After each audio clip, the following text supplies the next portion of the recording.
Alrighty. We going live. Yes, we are. This. On that. Alrighty. Hello, everybody. Welcome to the stream. If you are watching via video, like recording, hi, I'm Ashley, and I do a bunch of different like creature and character concept sculpts on this stream. It's usually treated just like my sketchbook would be, so you know, it's not really for any specific project. It's not for, you know, a video game. It's not for TV, anything. It's not even for printing. It's just sketch, have fun, and see what you kind of can come up with by just mashing up a sphere into a whole bunch of random shapes. However, today we are going to be doing something for Smogist, I think, because it's August, so that means dragons. Why not? You know, we do a dragon here and there. Maybe more than just here and there, but we do dragons. So we're gonna do more dragons. So there is a prompt list that a bunch of people are using by CRiver24 on Instagram, and today is the 6th, which means the prompt is banged. Tomorrow would be arachnid, and yesterday was blind. So I'm not sure that I'm going to go through the entire list of stuff this month just because of time, but I might use those roughly today as like a jump off point. We'll see. Yeah, Dragon Time. How's it going, Flob? Hey, Reaper. Yeah, Monty's good. He's outside right now. He's just hanging out with Eric. He's just hanging out. All right, hold on. I gotta push this around. So while I'm doing this, by the way, anybody has any questions, as usual, feel free to launch them at me. It's like a 4-hour long stream, so a lot of just like mumbling to myself and doing what the heck ever. So if you've got questions, that's what I'm here for. Oh my gosh, 1 second, sorry. Sometimes I move this around, and then for streaming, I have like a little bit of a different setup, so getting the Cintiq in just the right spot usually freaks me out. Okay. 4 hours without fire alarm this time. You just don't like, there's always something. It's literally always something happens. Anyways, okay. Like, I've been canceling stream a whole bunch. Okay, so let's do this. Let's go ahead and just start.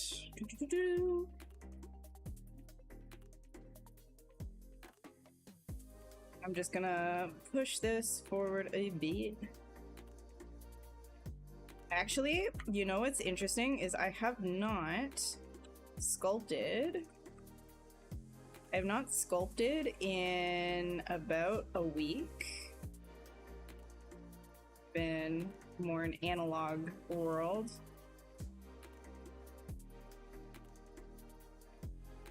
So you're gonna see me fumbling and jumbling, and that's okay. That's fine. It's part of it. It's just part of it, you know?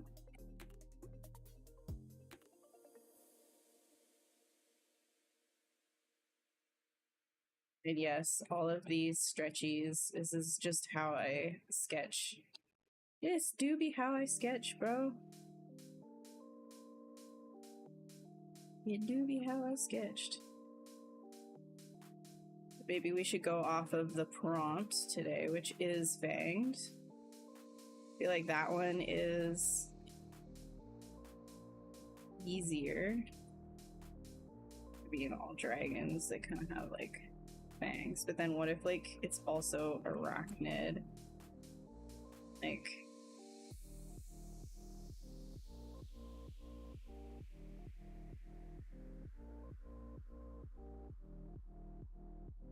it's kind of like, we'll see how this, I just had the whole bunch of like words on the screen. We'll see how this ends up. Hello, Jonathan. How are you doing? How's it going?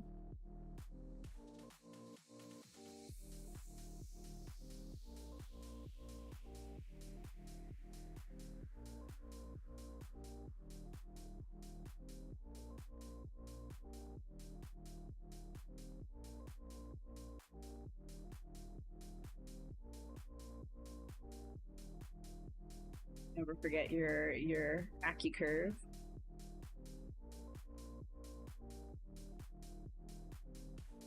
Just looking for some interesting shapes here, and then I will be carving into them a little bit more and refining.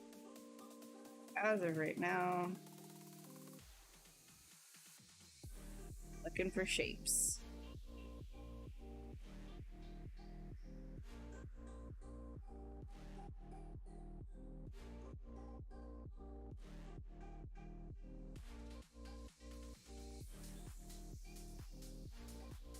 What's up, Diego? How you doing? How's it going?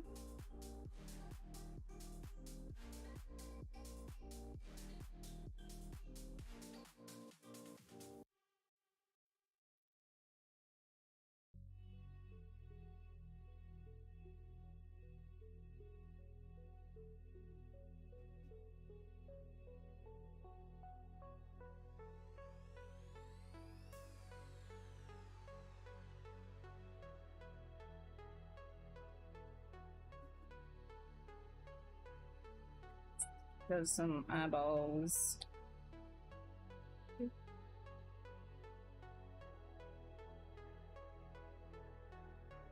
Bows. That there. We'll just do a mirror and weld on that guy. Always enable your symmetry. I think his eyeballs are too big. Too big eyeballs.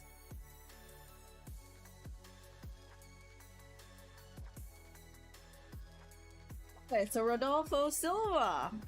How are you doing? How's it going? It's been a minute. All right, grab that coffee. It's a long stream, so you've got background for 4 hours. Hey Sharky, how's it going? You saw an announcement today for a Berserk figure starting pre-order if you want to check it out later. Wait, let me see.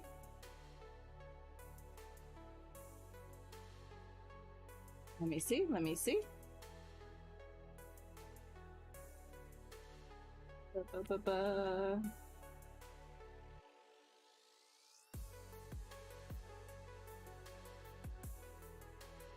that's pretty cool. Yeah, that's pretty cool. That's pretty badass. I'm probably not gonna be, because if I start buying a whole bunch of figurines, I'm cooked, man. I'm cooked. I'm telling you, I'm cooked. I don't have space. I don't have money. I don't have any of it that I will appreciate from afar.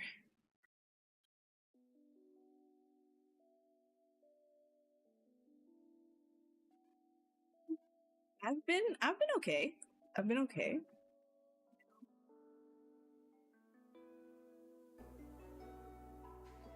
Been okay. Are you going to SIGGRAPH with the gang?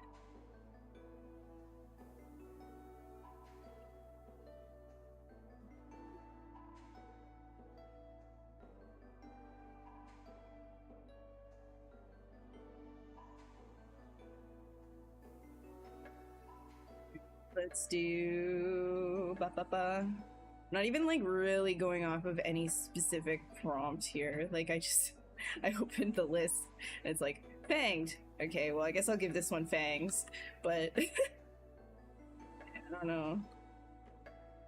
Probably let's do like more of like a bird type wyvern, maybe.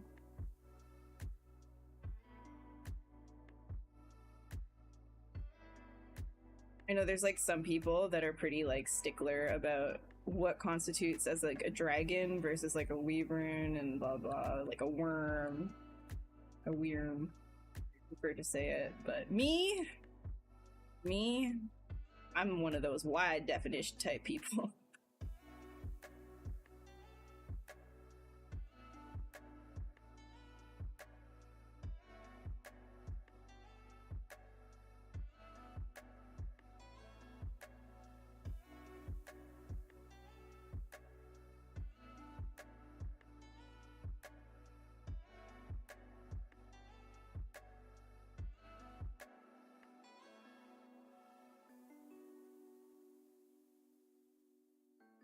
Hey, what's up, Ashina? What's good? What's good? Yeah, just appreciate. Appreciate. I appreciate.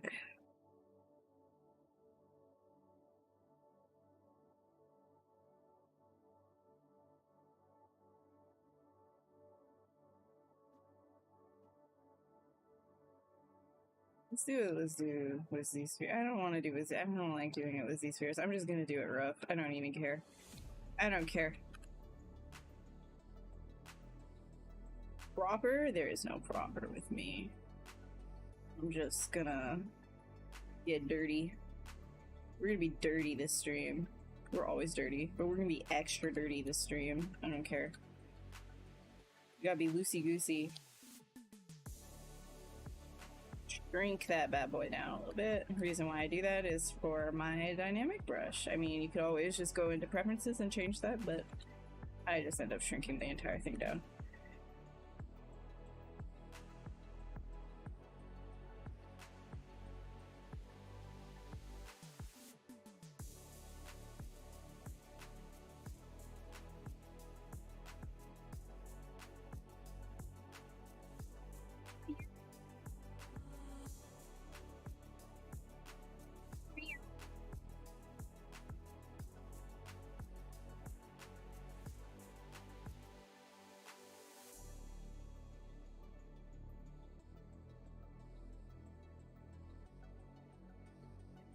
Make this neck.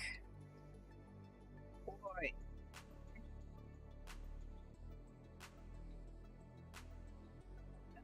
It's gonna be nice and squiggly here.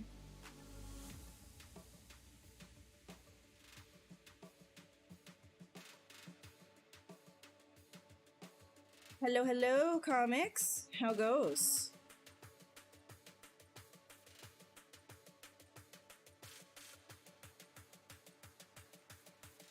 Goes it in comics land?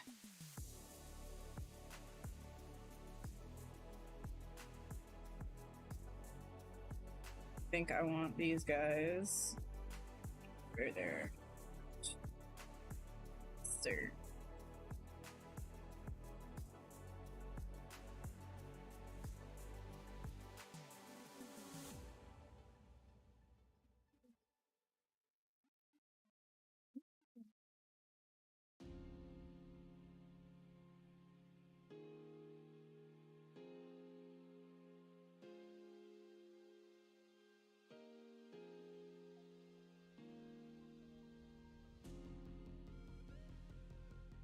Just regal. Mother is your favorite? Oh, thank you. I appreciate that. You're just like it was a nasty one. It's one of those things too where it was like super fast to do because I'm literally just using like when you start like photo bashing like textures and things like that, or like Quixel mega scans onto everything, you know, you can get like really quick underwater realism. I think I was inspired by which there was a thing on YouTube that I saw somebody doing something with underwater stuff as well, and I can't remember now because it was so long ago, but I was inspired by something I saw on YouTube. It might have been like an NVIDIA presentation, I think. I just wanted to try that workflow. It was very fast.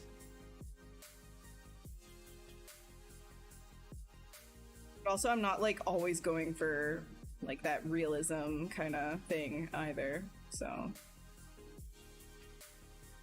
spamming a bunch of Quixel mega scans onto everything that I do kind of isn't always the vibe for me anyways.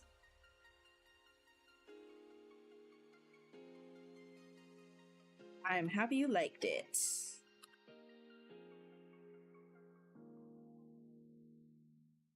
Did my hair get super long? No, my hair is just my hair. No. Still the same length.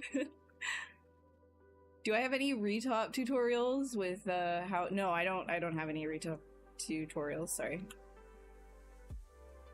Sorry. Retopologizing on stream is, that sounds like a nightmare to me.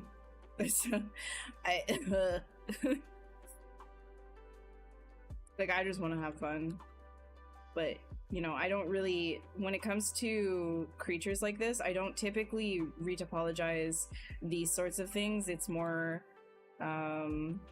just for the illustration purposes. Okay.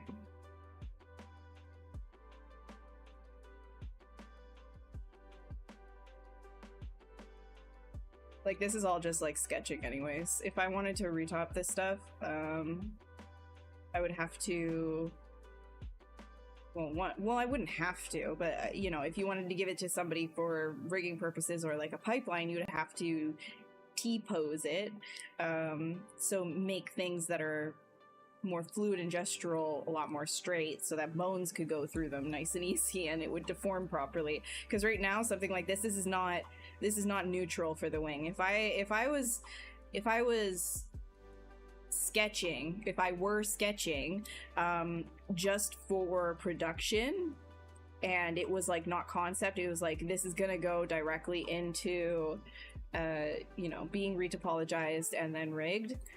Oh, and I already had a concept for that and I was starting to sculpt, the wings would probably be like this, like just straight flat out. So you're not getting any gesture. If you're like thinking that way, if you're thinking rigid through the technical pipeline, you're not going to get any of that like gestural feeling to anything that you do, because that will come through animation.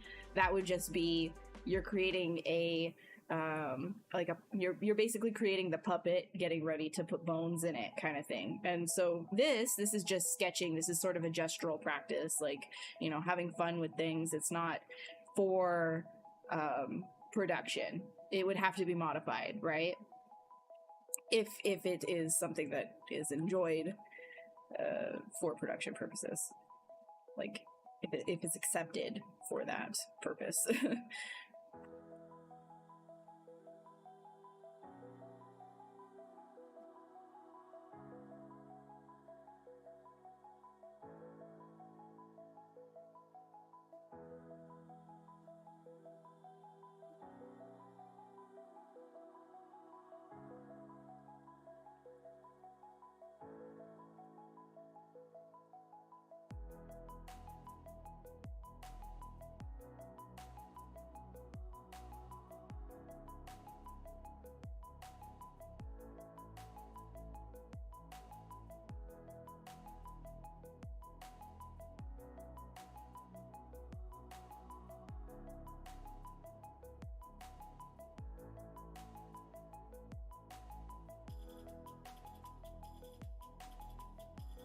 I'm gonna make this this body probably a little longer.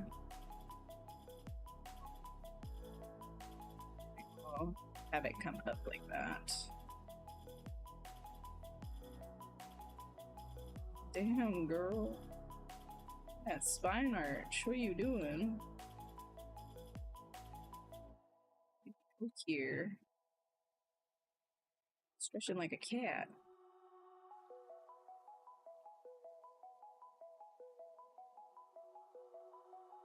I'm gonna look at a, hold on, I'm gonna look at a ribcage really quick for a, let's look at a condor ribcage.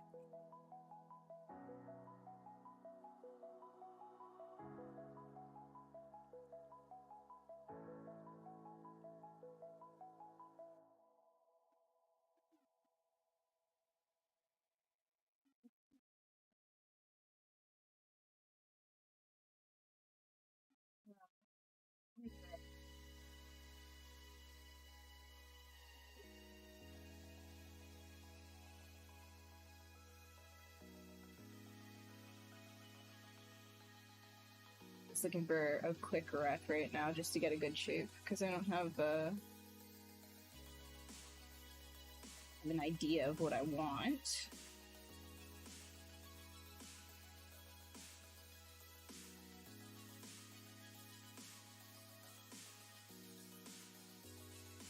Hey Leonard, how's it going? How's it going? How's it going? You want to watch hours of retop clips? Find someone else. It's not. I'm not doing that. I'm not doing that. The ways of the snake hook brush. You're not a snake hook truther. It's the best mover brush there is. Yeah. Now you're a snake hooker. Yeah. It just kind of happens. It kind of happens, you know. Like this. Go back from whence you came. It's because it doesn't have a limitation on it, right? Like, this is a big draw. Alright, let's see here. How can I take this guy? Let's do...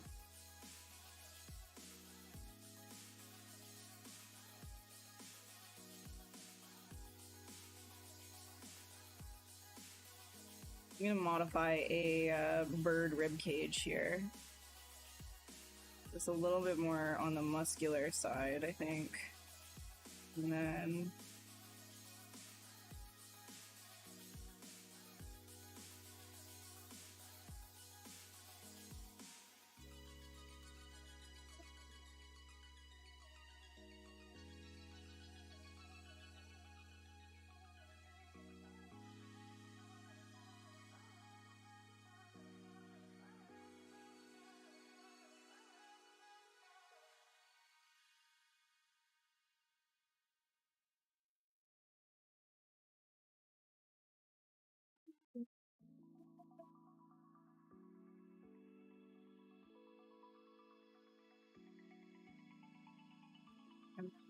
here.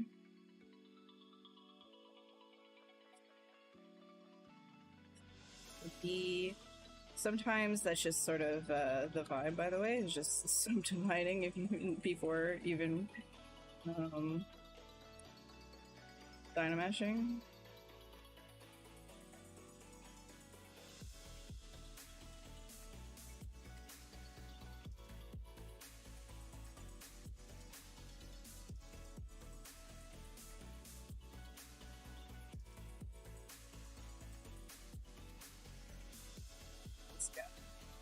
Bring that down.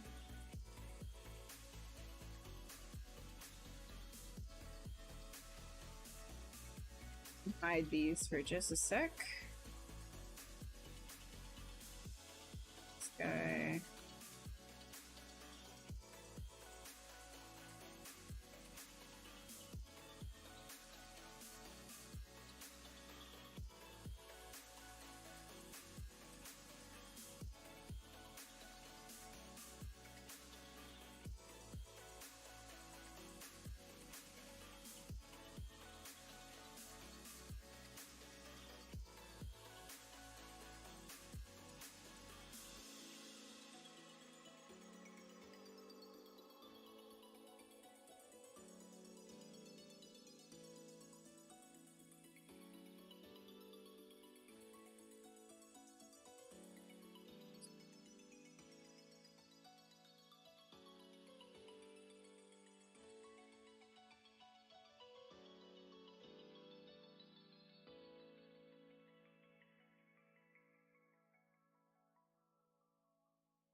Just celebrated your 64th birthday. Happy birthday, dude.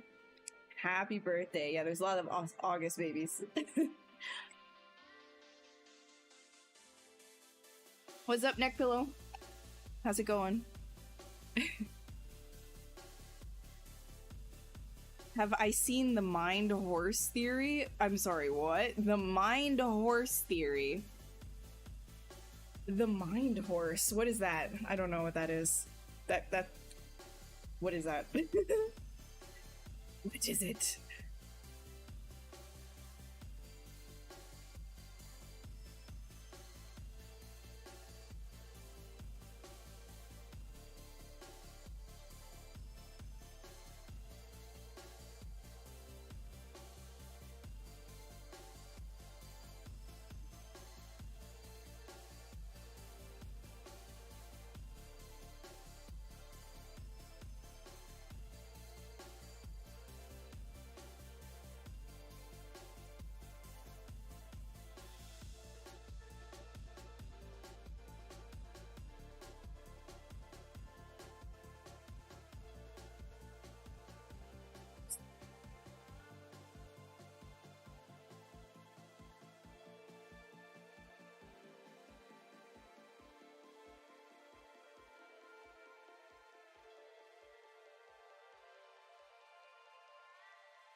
Adjust the proportions of this guy once I get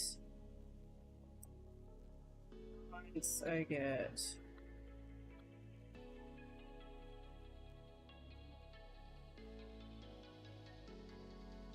get this body in, and then I'll adjust this. Let's do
Hey Eduardo.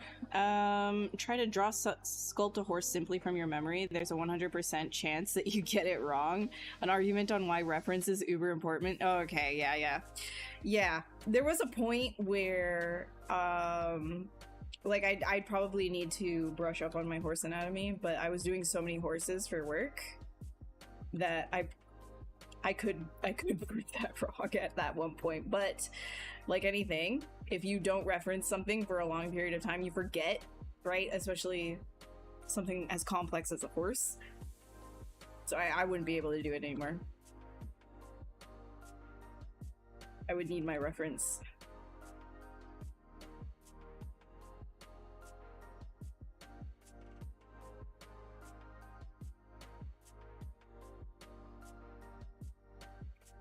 guy.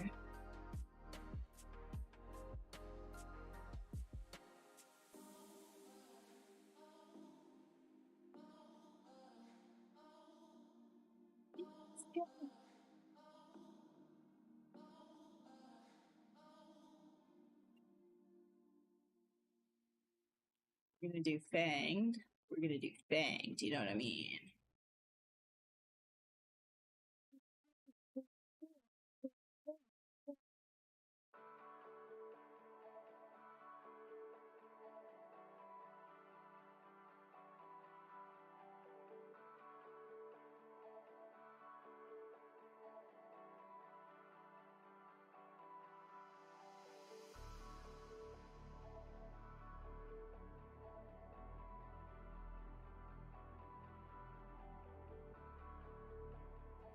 But like retractable. Interesting.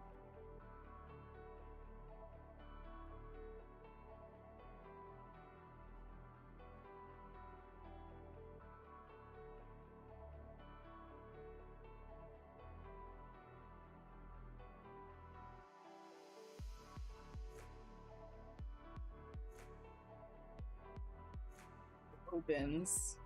It's like means I'm gonna have to do 2 states. 2 states! Let's go. 2 states. Let's make a mouth. Let's make a mouth.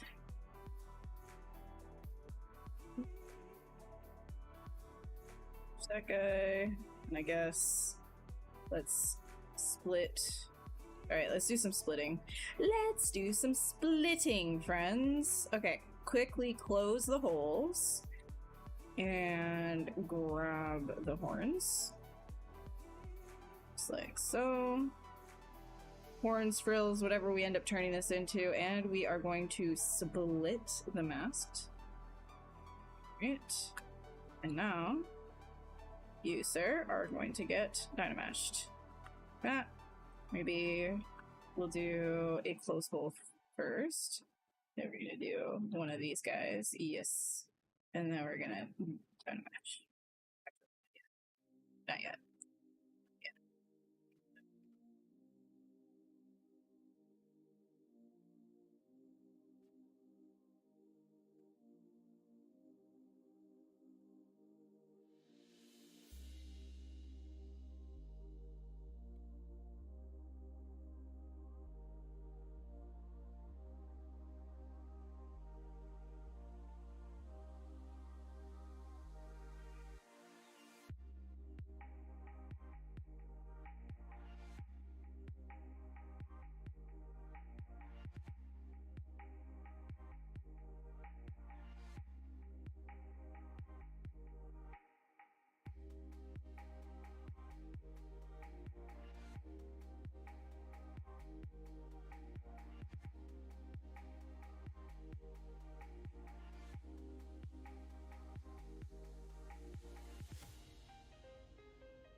Beans right here. We can do one of these guys. Ah.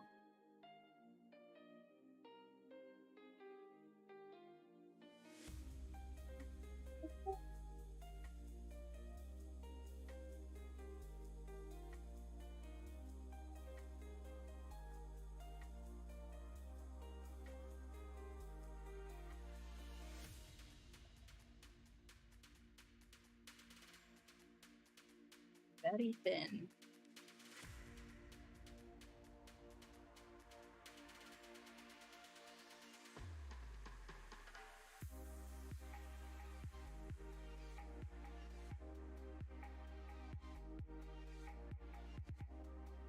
Robot horse for real? Robot horse. Are you seeing some robot horses?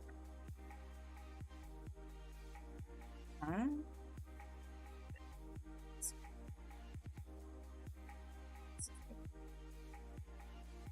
We do.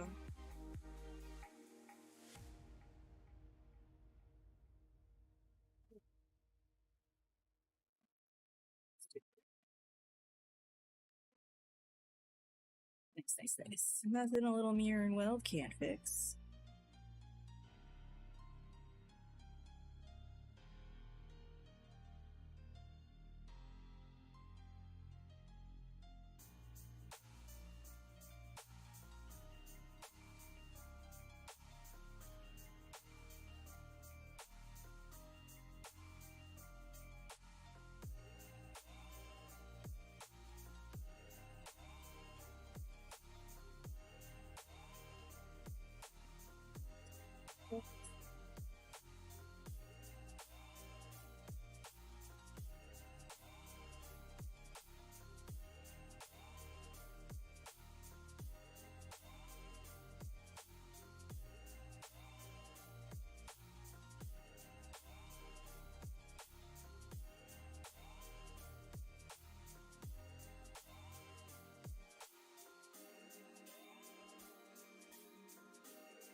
Hi, Bubbles. How's it going?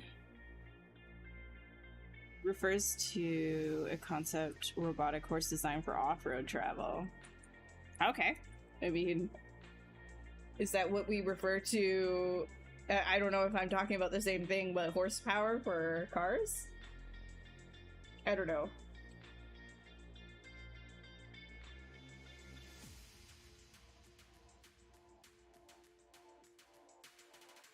Me.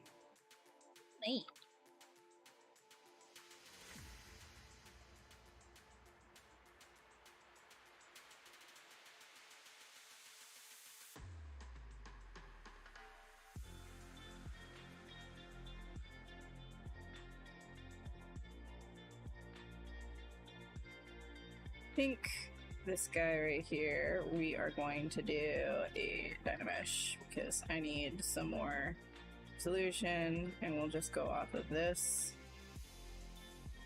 Play these here, but I need this guy right up here to attach.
College, 20 years old, 5 years ago now, you're making your own game. Hell yeah, dude! That's awesome. Congrats. I hope that you're having fun with it. So that's what, at the end of the day, the most important thing is that you're having fun with it. Of course, like, yes, we all want to make money and everything, but I think the most important part is that you're having fun. So I'm really happy that you get to follow your dreams, and I hope that it turns out great for you.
It's just like really exaggerated. Screw it. Like, why not?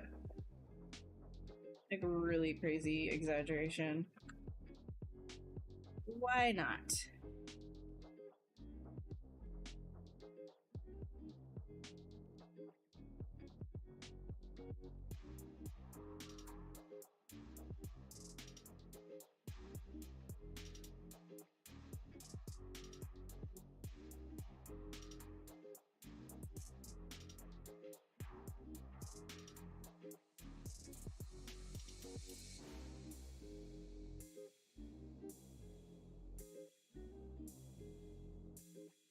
Hey, drunk, what's up? How you doing?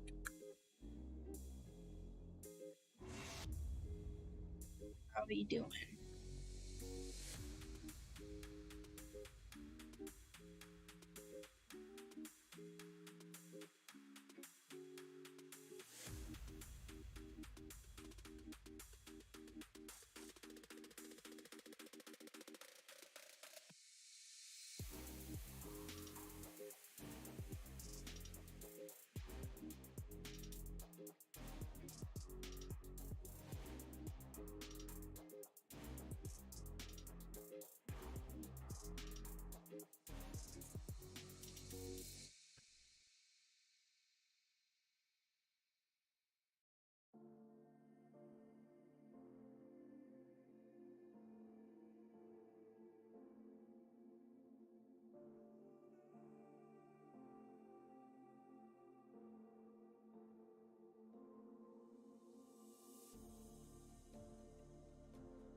Balance these guys.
Produce a better curve here. The tail needs to have a better attachment.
Need to get back onto the sculpting.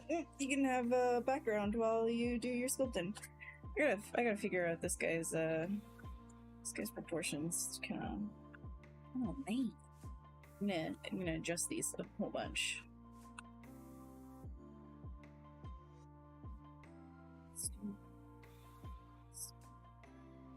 Exaggerate this stuff.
What's up, Swather? Hi, Eugen. How's it going?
Good.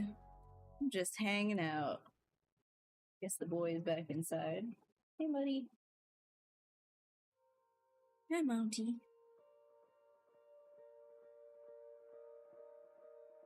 Yeah.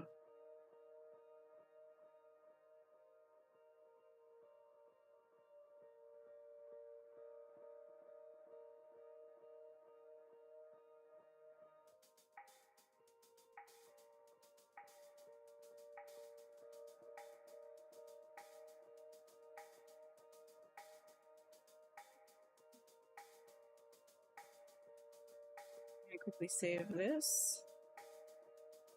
I've not been saving.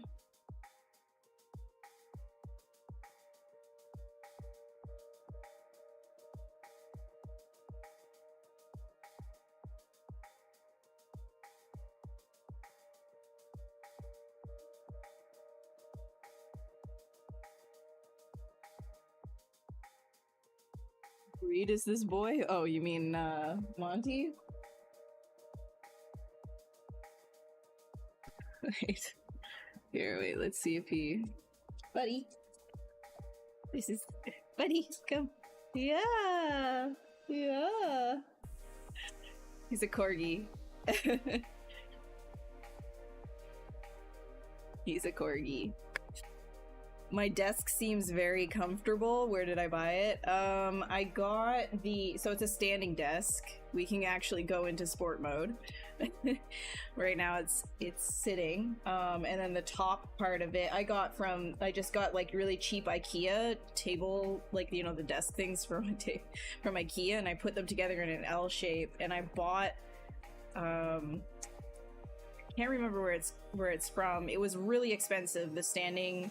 It's like an industrial standing desk, so it like supports like a lot of weight, because I've got three monitors, including the Cintiq, and then I've also got like a bunch of books and everything like that on top of here. So it going up and down and supporting that it's important for me to have like not a wobbly one, but it was expensive.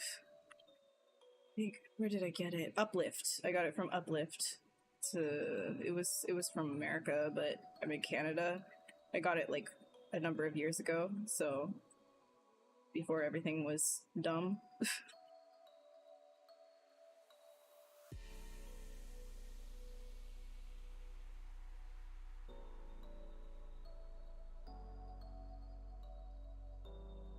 I do caution though against the assembly was brutal. Absolutely brutal.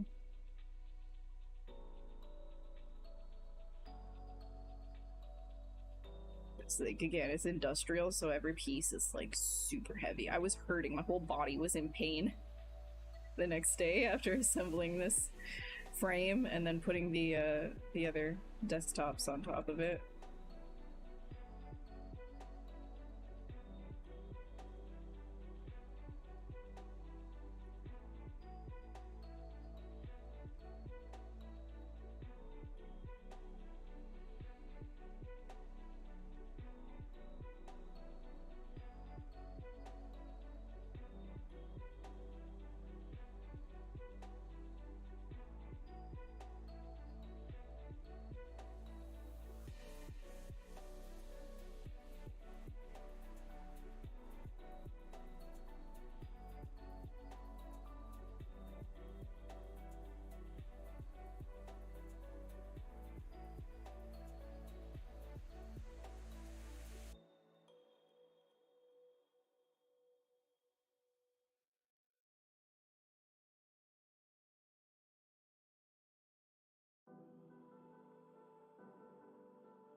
Okay, so if we're gonna keep this as a dragon, I'm gonna to avoid the allegations of not knowing what a dragon is. Like, yeah, it's okay. Let's give it some more legs. But I'm just gonna use human arms.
T-Rex human. Yeah, his little tiny arms. I mean, they're kind of.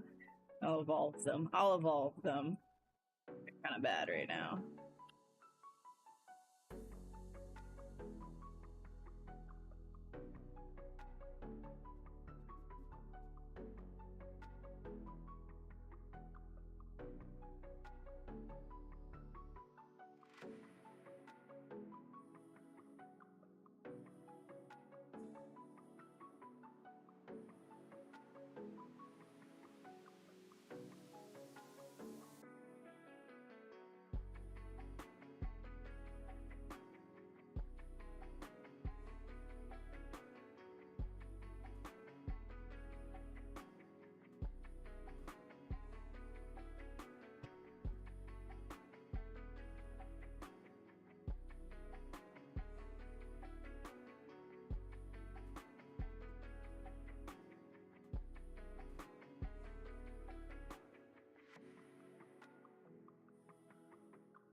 Make this part cartilage.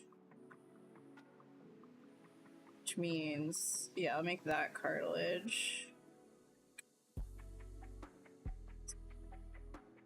The other bone would come off.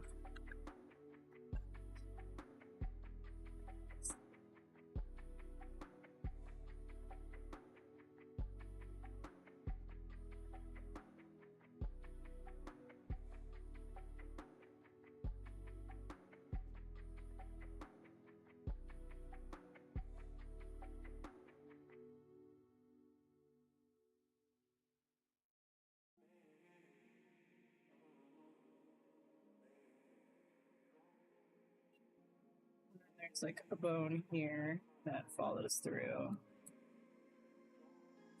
The rest of the wing that attaches to the cartilage right there.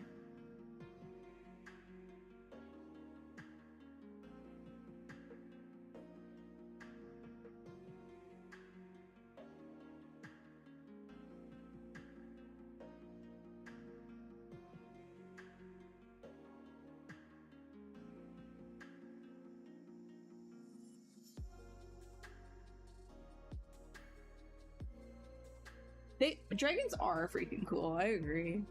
Am I using a reference for the sculpt? I looked up a bird rib cage, but otherwise no, we're just sketching. What content do I consume to improve my creativity?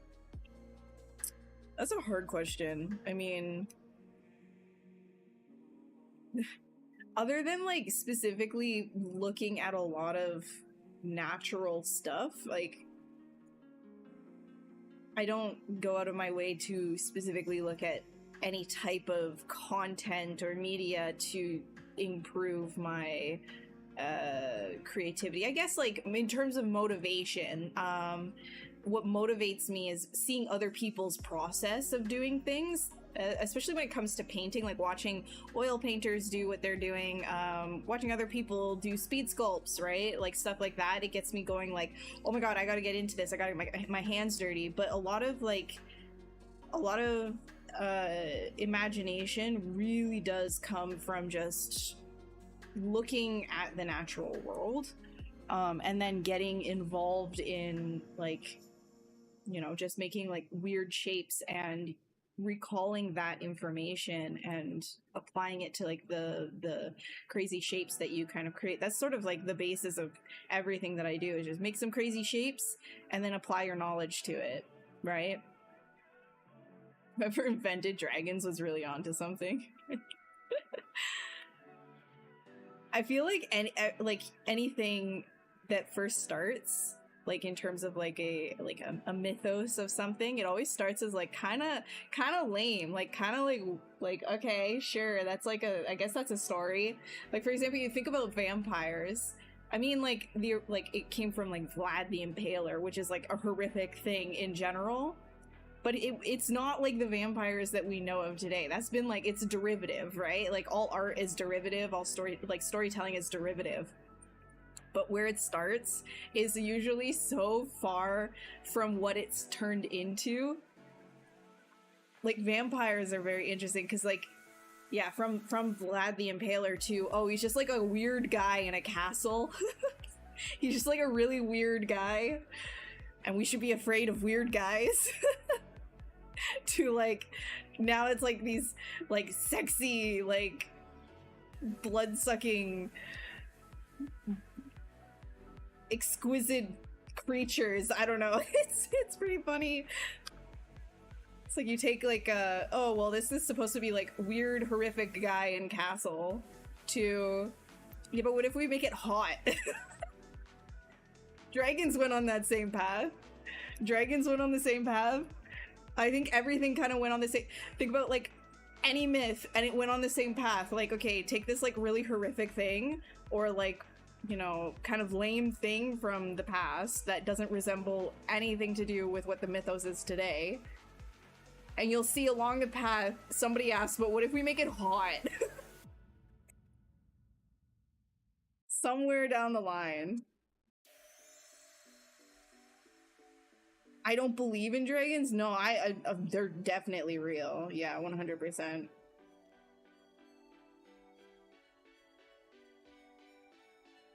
I mean, if you find like any kind of a map, right?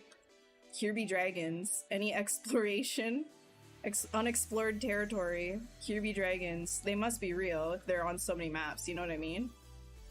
It has to be real.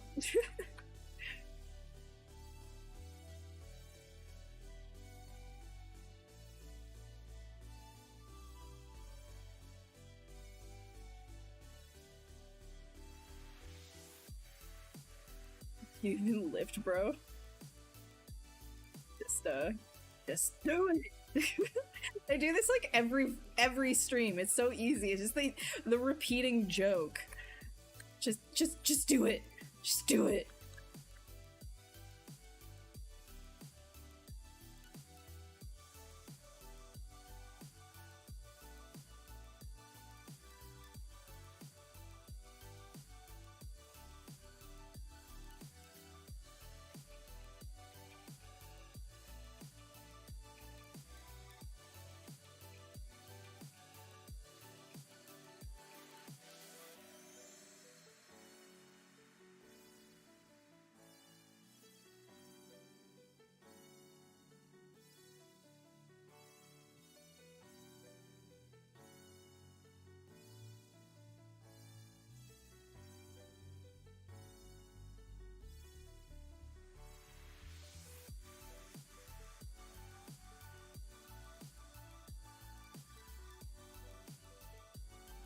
Make this middle finger real long.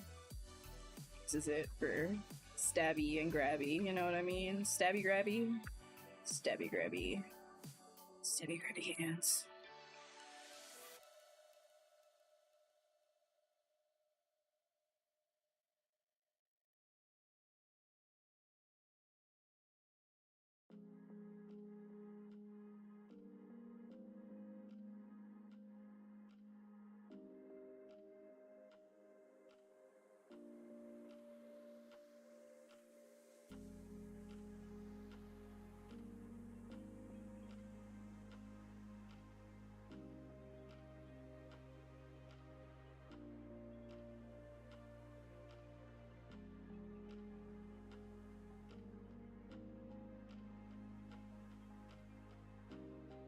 Watching a documentary as a kid of a guy who was trying to prove that dragons were real historical creatures, dude.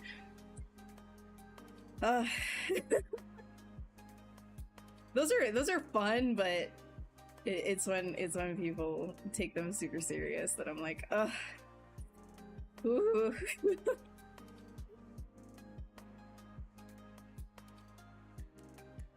The reptilians theory, here is the dragon one. Shia LaBeouf was a dragon the whole time, and we didn't even notice it. So he wasn't a reptile, he was a dragon. Damn. And I'm here exposing that by sculpting it. Therefore, it's true.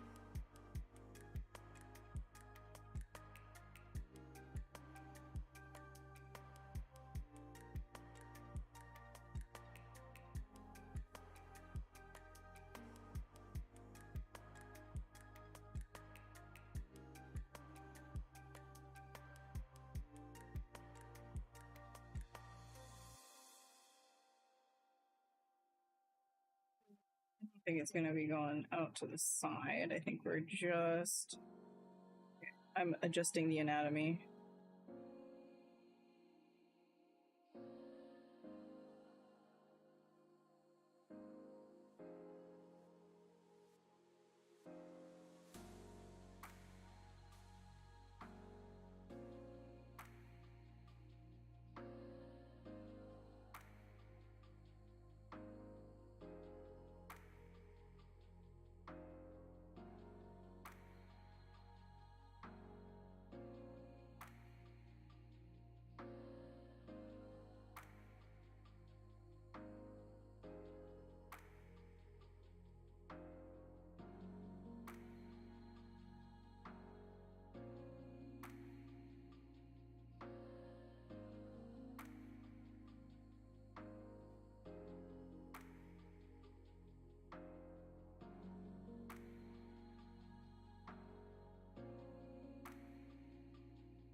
I'm gonna make this look a little cooler.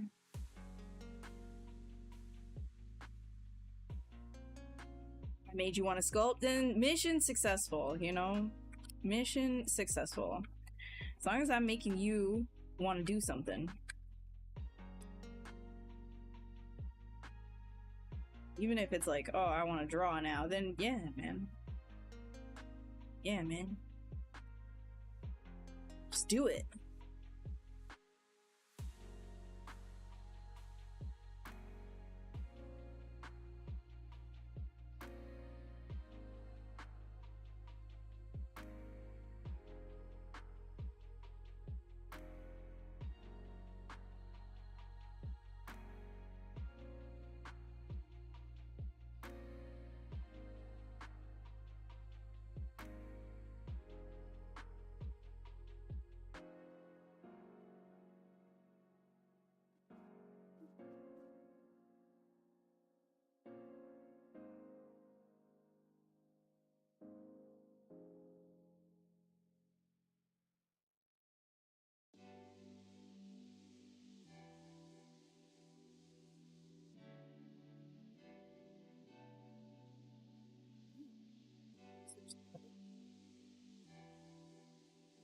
Let's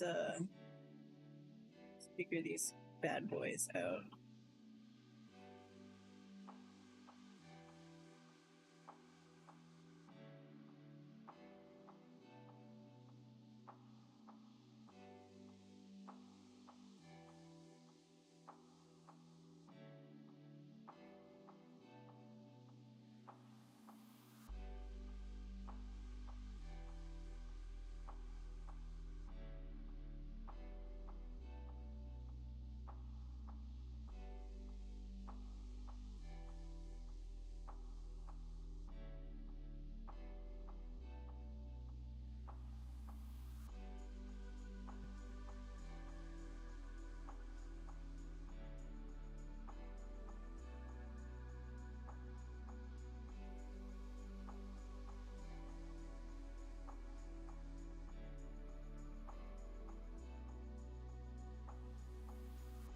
Cobra Commander head. G.I. Joe! Dang. I remember watching the movie a long time ago.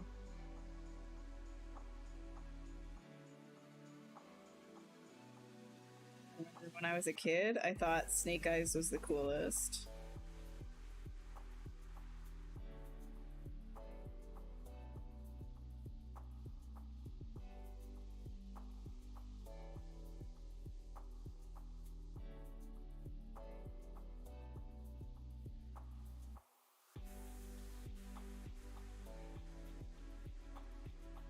Whenever you get inspired, you take a nap and you wake up, the feeling is gone. Why would you take, just if you're inspired, don't take a nap. Seize the moment. What are you doing? What are you doing?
It'd be that, then that, then.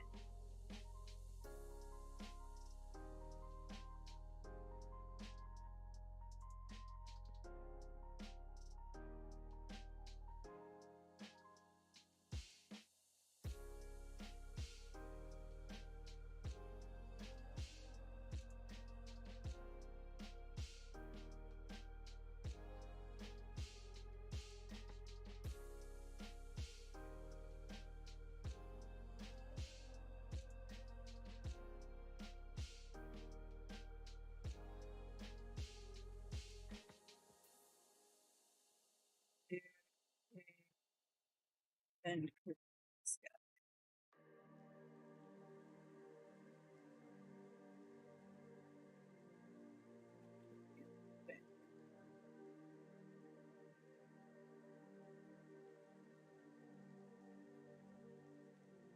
just only on Wednesdays.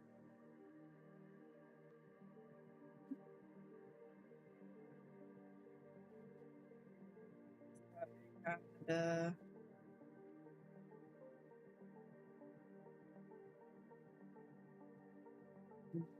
that down.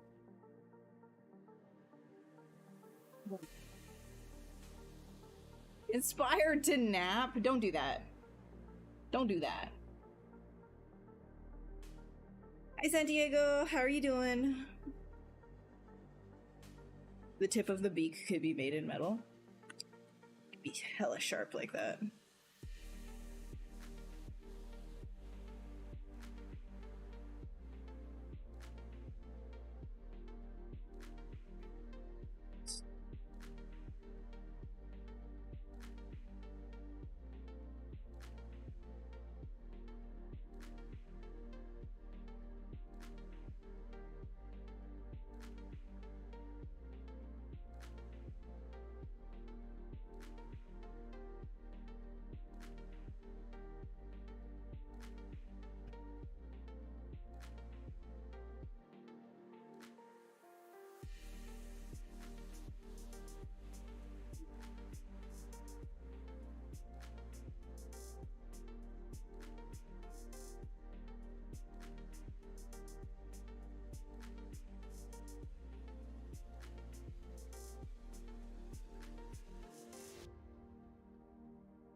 Let's just get in here.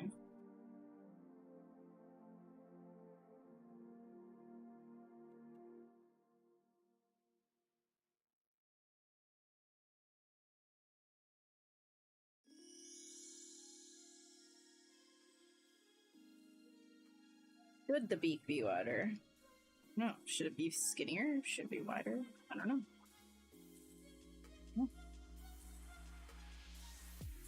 Playing around with shapes right now.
That was Monty. Monty's doing good.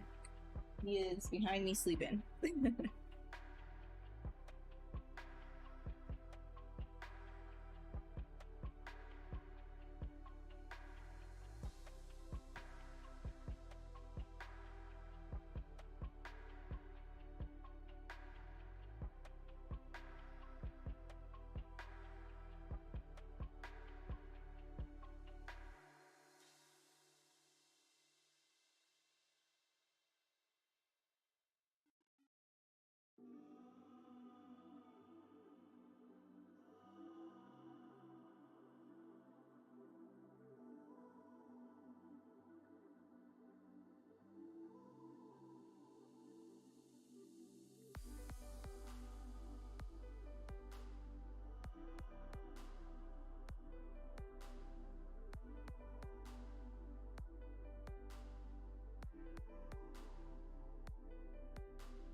make this longer.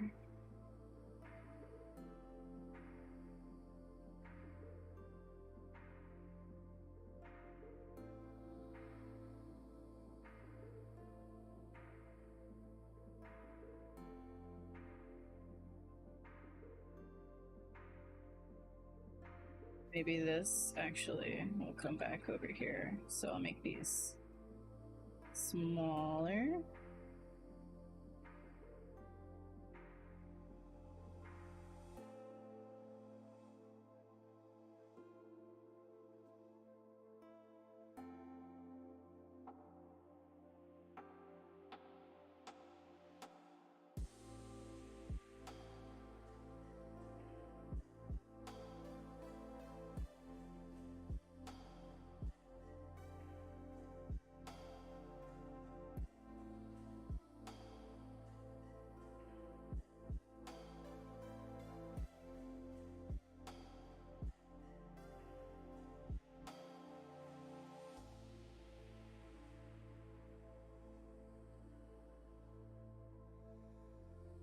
Hey, how's it going? Plenty good.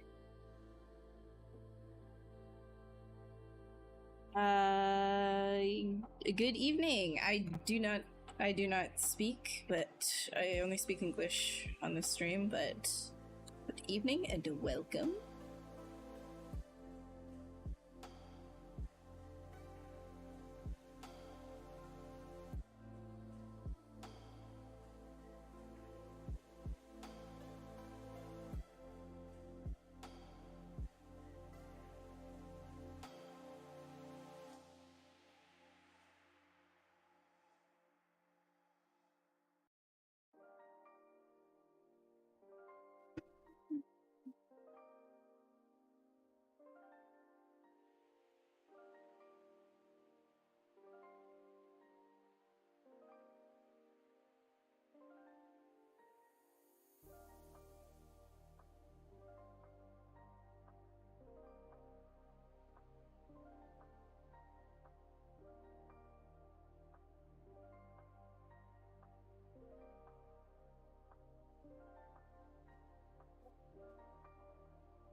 Vampy, yeah. The prompt from Smogus today is banged, so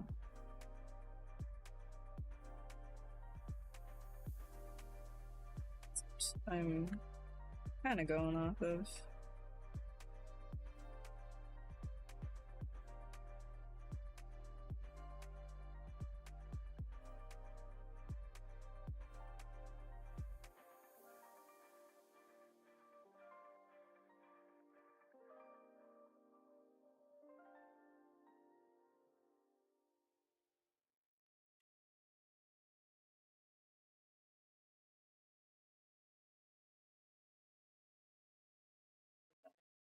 I like that.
The upper jaw? What are you talking about?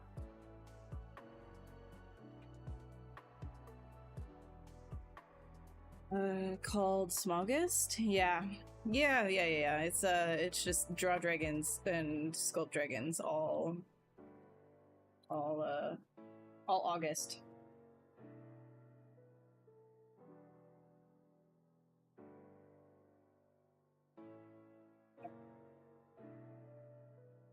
Figure out the teeth in a bit. I don't think I want to do that right now.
Looking for, wait, I think I know where it is. Hold on. I'll get it for you. I mean, there's not really like an official prompt. I just know that a lot of people go off of Sea River 24. Like his prompt list. I used his prompt list last year. So here's his like this year. Last year I did a couple, I only did 2. Like, I was doing design sheets. I was drawing them. I can actually show you guys. I'll show you what I did last year for Smogist. I did, wait.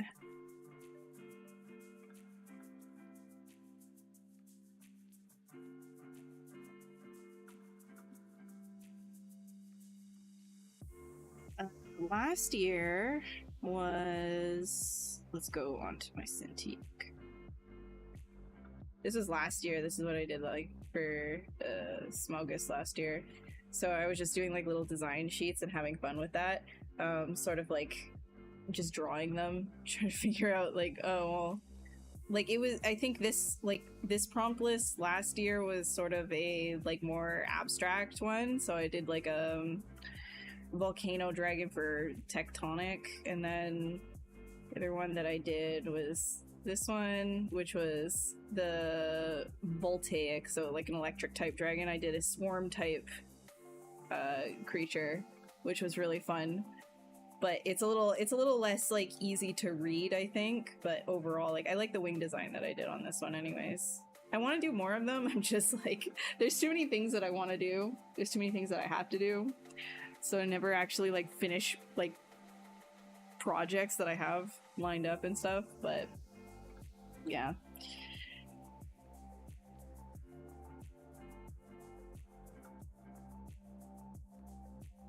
I did even like, I even started like sculpting one of them too, and then I just like dropped it.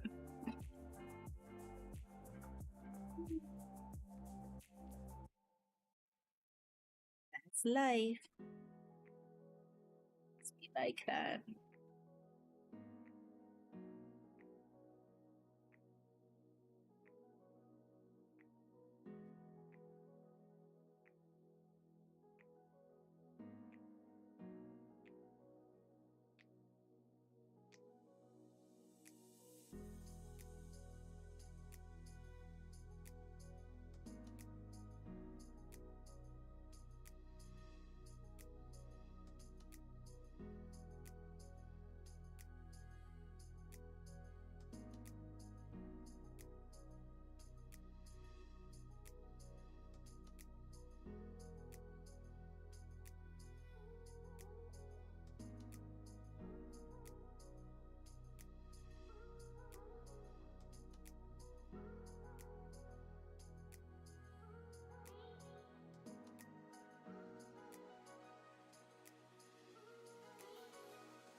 Hey Rathorn, how's it going? All the brushes you used to work with in ZBrush?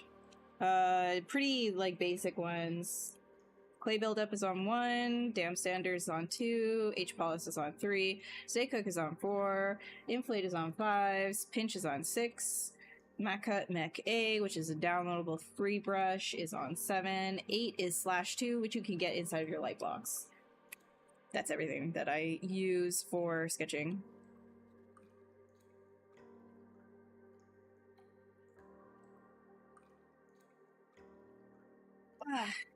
Do I ever get my sculpts 3D printed? I mean, some people have 3D printed some of the things that I've done, but most of the time, no, because I don't even have like a 3D printer. Don't have space.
How long have I been doing this sculpting? I have been at it for a decade. A decade! I think it's been a decade. Pretty sure it's been a decade.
This channel live every day, almost every day.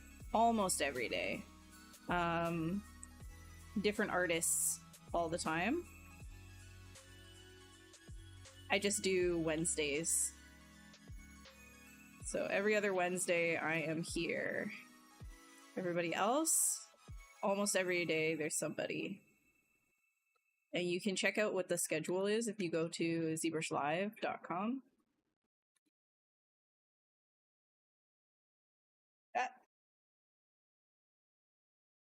All right, see you, Swathart. Thanks for hanging out. Thank you, thank you. Hello, Alakazam. How's it going? How's my eye? How's my eye? My eye's doing pretty good, actually. With my glaucoma specialist, I was extended to only needing to see him every 9 months now, which is fantastic. Finally stable. I mean, I've been stable for a while, but like, stable. But then I gotta go talk to my retina specialist, so we'll see. But so far, so good. I think it'll also be an extension, because I've been doing good.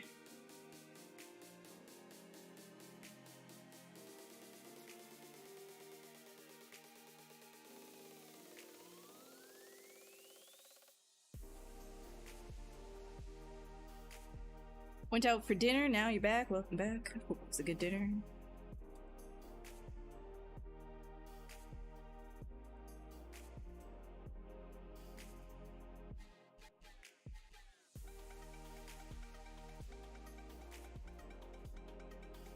Fix whatever is going on in here. Let's hide the wings for a second while I fix this body. This booty. The bootylicious.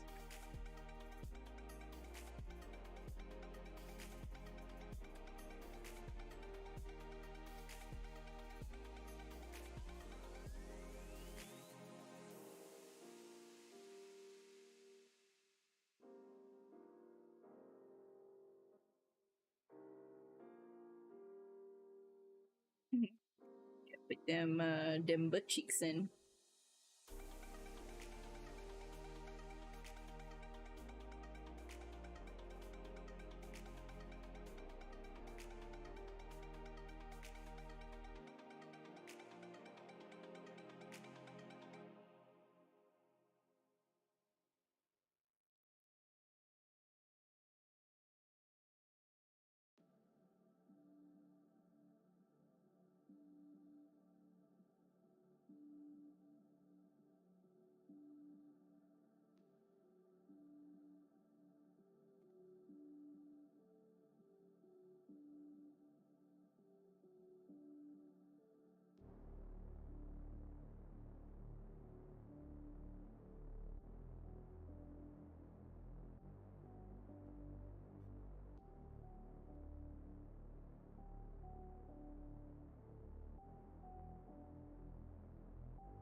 Oh, look, it's a Kameko. How's it going, dude?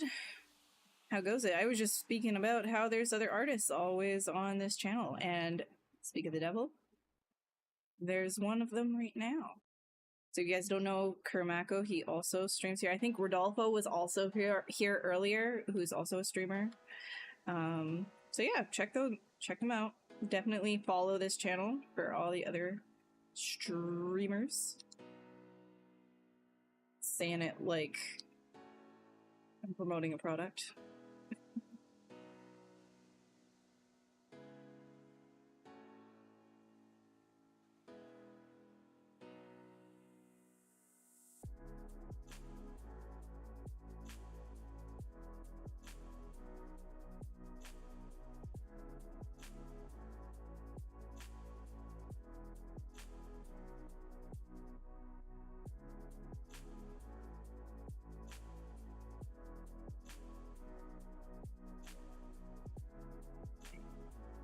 So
my art station? Oh, thank you. The Hellfire Sculpting Club. Yeah. Yeah, we're probably. I think it's gonna start up another challenge soon, like with the members. So there's the public monthly challenges as well, which I don't do just because of like time. But the members challenges are really fun to take part in. But if you're interested in the Hellfire Sculpting Club, I think I can like drop their Instagram.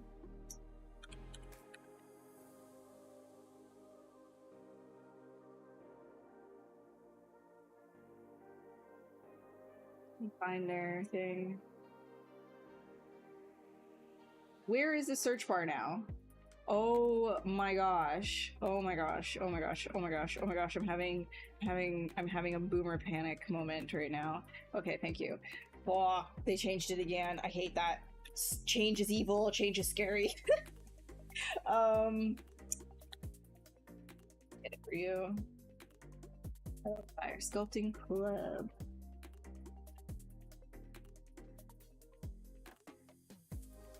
Here you go.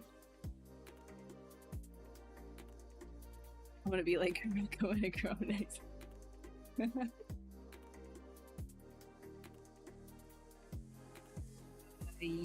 Yeah, so that's the Hellfire Sculpting Club. You can see like the monthly challenges are there, as well as like the individual member challenges, which is like it's like it happens every few months because they're kind of like bigger projects. But the monthly challenges for public stuff, you can see they have reels where they just show like the entire collection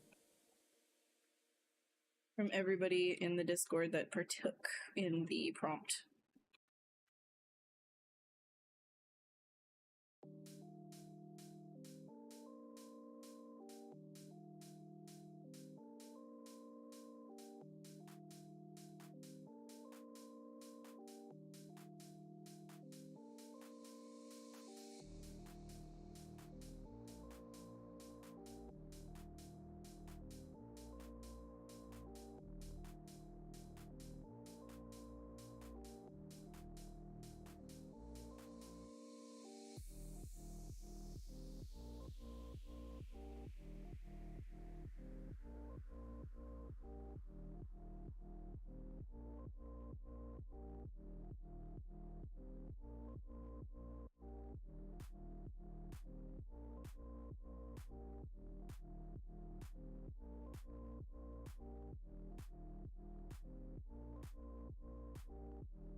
Figure out where I want to put the pelvic bone.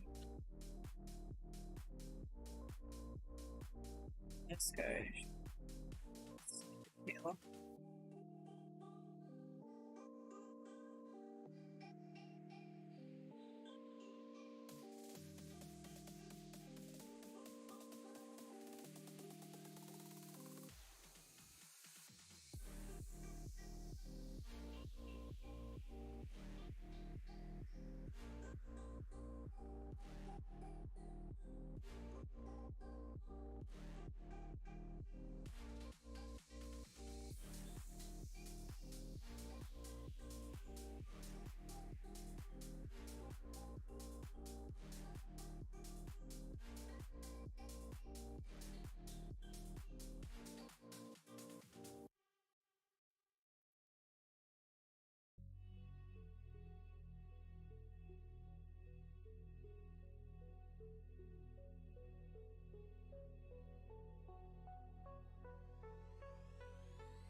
Nice bat. Yeah, he's a bat.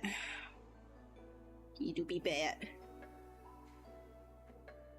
Believe you're in the members, Squire of Hell, but you haven't seen their other challenges. The last one was the masks. Ooh, was it? Wait, yeah, Descent from Hell 2 was the last one. The one before that was what was like the meteor dragon that I did. That was the one before.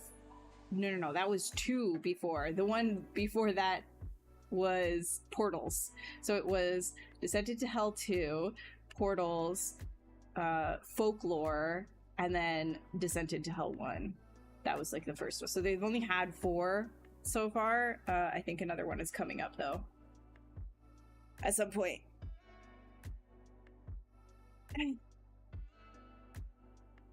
Yeah, they're a lot of fun. It's also a lot of us like spend a long time making them.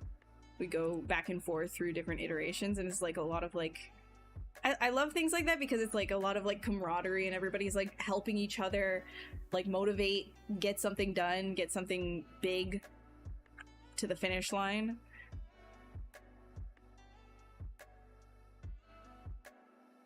And it's so cool too, like in that club I've seen so many people level up like crazy. Like they've just like gotten so good over the course of just like 2 years. It's really awesome to see that.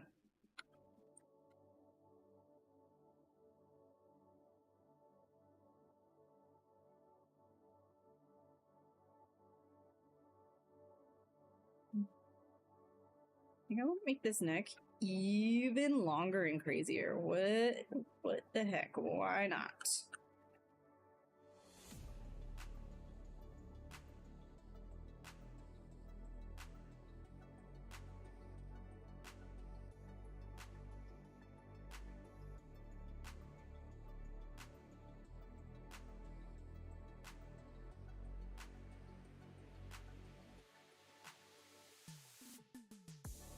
We're gonna just make the head bigger.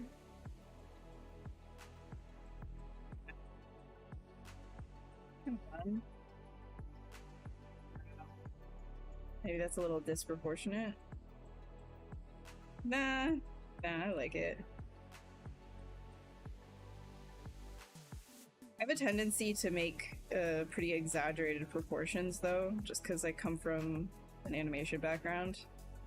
So, like animated feature, animated TV, so everything is already very like exaggerated.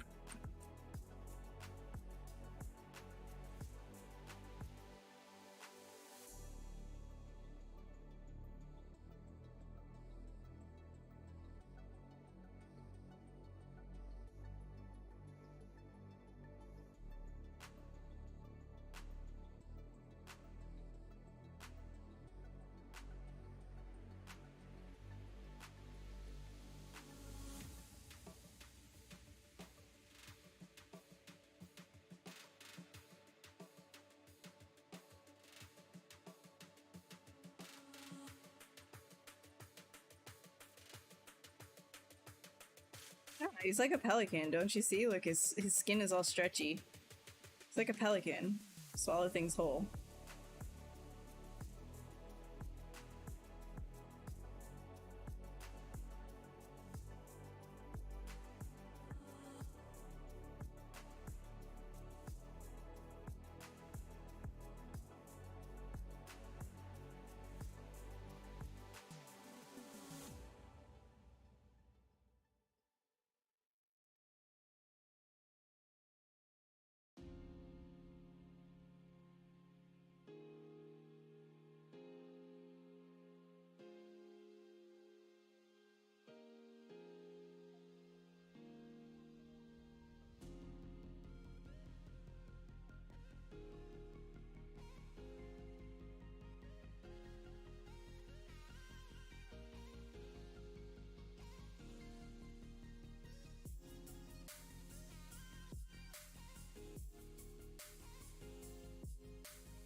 I have to go and take a 2-minute bathroom break, and I will be right back. Okie dokie. So I'm gonna put this guy on the screen really quick for your viewing displeasure. All right, where do I wanna, like, how do I wanna like this? Hello. It is with him, and then I will be right back because I gotta go bathroom. Here we go. Burp.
Alright, we are back, and we've got the boy. We've got a boy.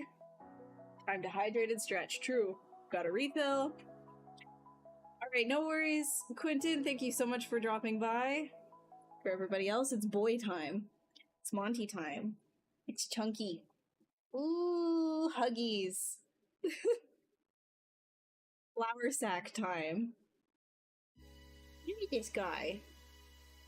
I love how, like, when I was walking the other day, and was waiting outside of a store with while Eric went in and got a couple of things. Somebody came up and was just like, "Oh my god, shiny Pokemon!" It's like, yeah, shiny Pokemon. He doesn't like being touched though. But shiny Pokemon. You're gonna be 49 this year. Well, congratulations. You get to go to ZBrush. Get into ZBrush. You used to do Maya, but it's been 5 years since doing anything. Yeah, you can get into it again. No worries. The industry, though, if I'm being realistic, is very odd right now. I can't really give like how to get a job advice personally. Like I think that I'm too out of because I've been freelance for a long time, right? So in terms of like getting studio jobs and stuff, I think the landscape has changed, and I don't feel like my advice is gonna hold a lot of water. So I think that it is absolutely possible after not doing something for a long time to get back into it, though, and especially with ZBrush, it's kind of like riding a bike, you know. Look at this guy. He gives really good hugs. Look at how. Are you guys jealous? Look, I can just. He's just a flower sack. Cuddle bun. He's a cuddle bun. He is. He's a plushie. He's a good boy. His name is Monty, and he actually only has a little bit of his tongue. He has a tiny bungus tongue now. Got a nub tongue. Can you kiss? Kisses. Can you show them? Oh, can you show them? The little tongue? No? Okay. That's fine. That's fine. That's fine. He's learned how to use it, though. Put him on the ground. You're good. What's your food?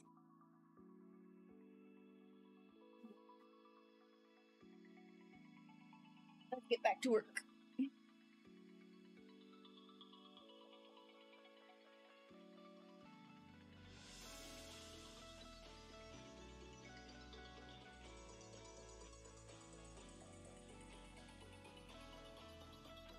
Jasper wriggles. You're jealous. Yeah, good. Be jealous.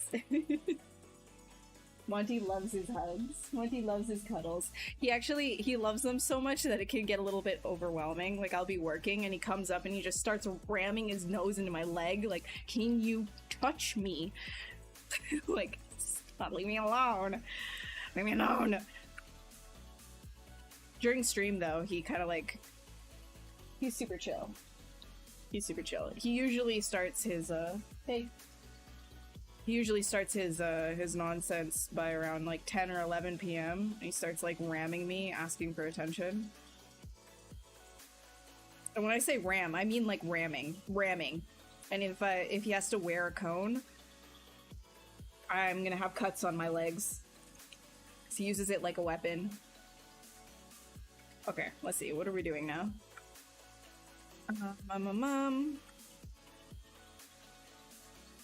Do I mesh this? Yeah.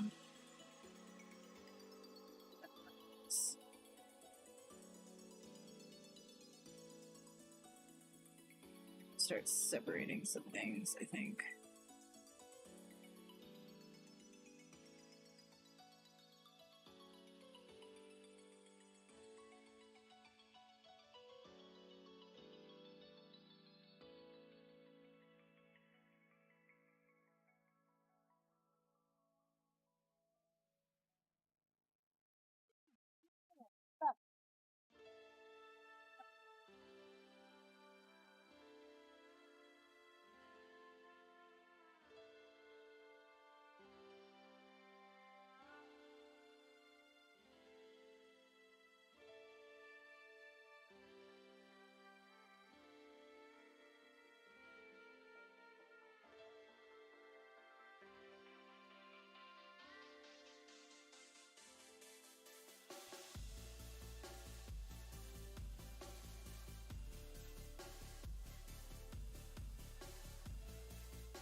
See that?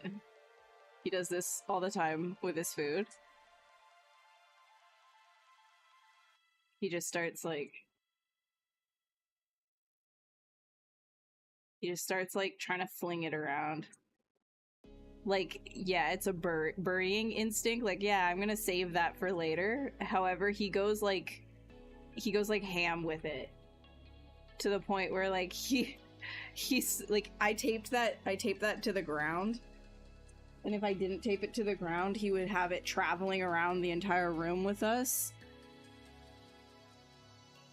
And then if it wasn't traveling around the entire room, like if I didn't make a sound there and I kind of let him do his thing, he would have just flung all of them outside of the bowl. He was just like, make as big of a mess as possible.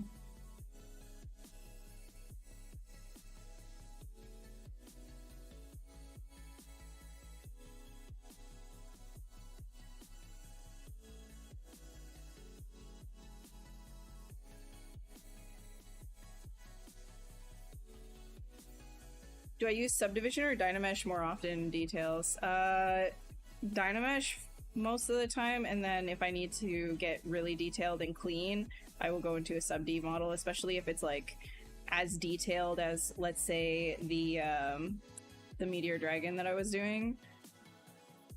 It needs to be cleaner, then absolutely I will be doing that with sub-Ds. But Dynamesh usually gets me where I need to go.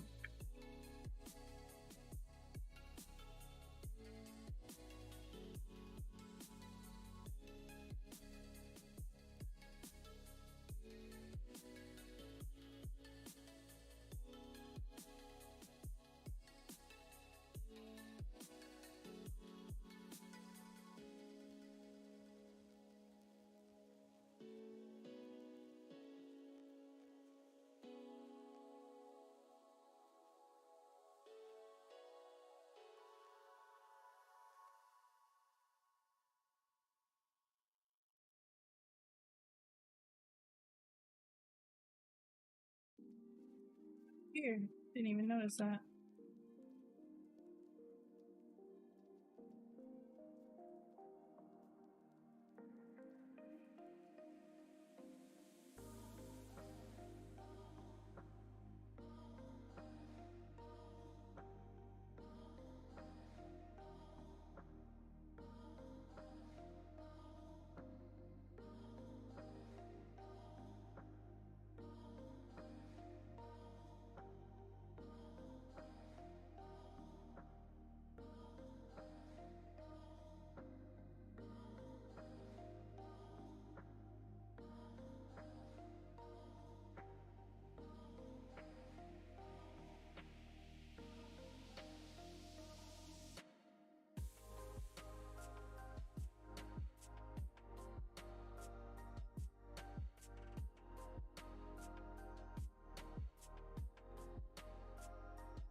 Curious about how I position my drawing display along with my keyboard. You've never been able to find a comfortable setup to use a drawing display for long periods of time. Yeah, I mean, in general, there's not really a comfortable way to use it for long periods of time.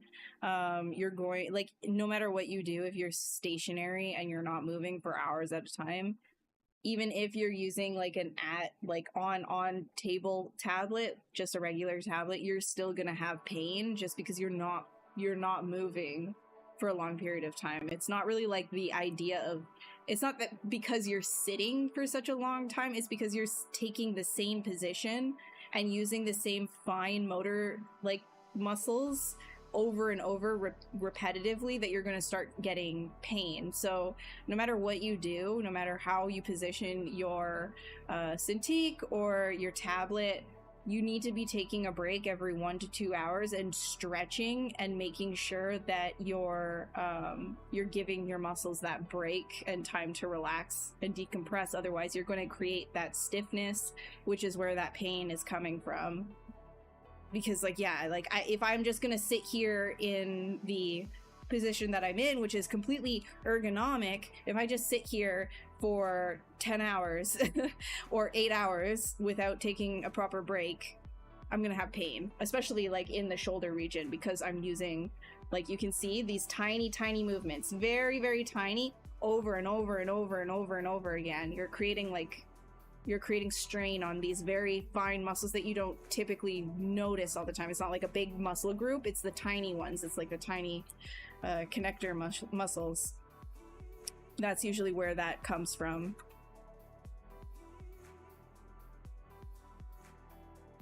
And the ligaments.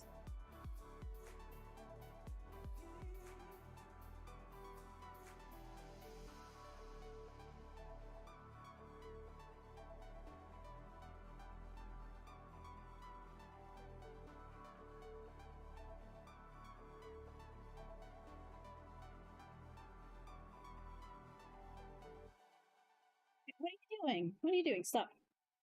Stop it.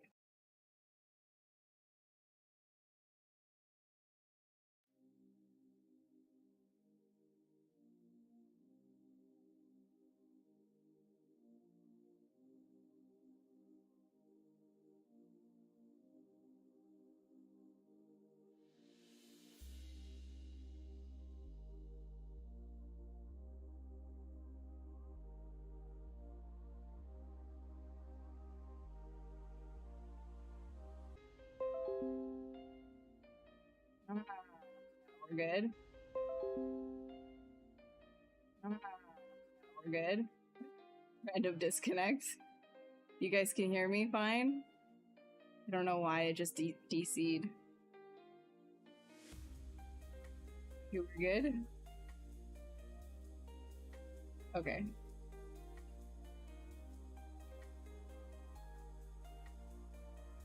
Okay.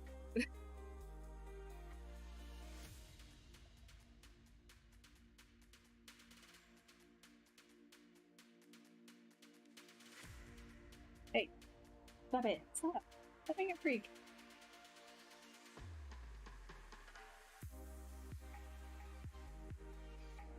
Oh my god, he's being a freak. Alright. Yeah, it was random disconnect. I don't know. I don't know. Always something.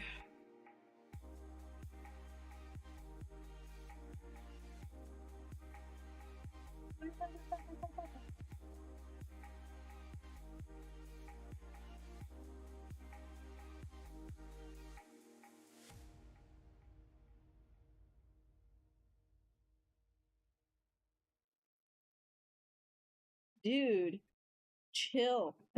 He's like rolling all. I can't show you, but he's like rolling. He was rolling all over the place underneath the desk. Jesus. He's trying to get attention so bad right now.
Yeah, no, actually though, because if you did have the cone on, it would, I would be in pain. I'd feel like, ow.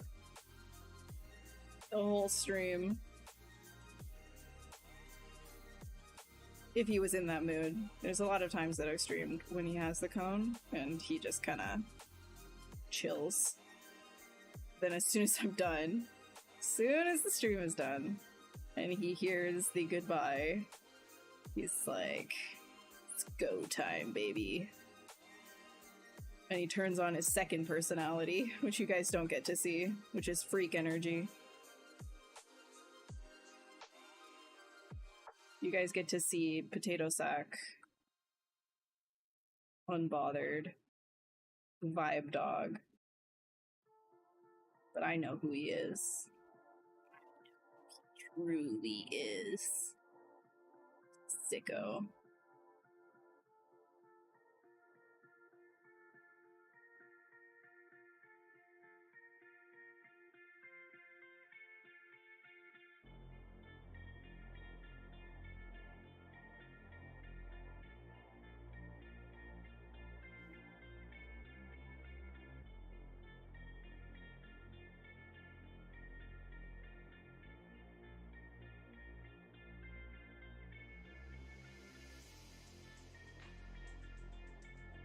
When I end, nah, it's just time to time to just get up.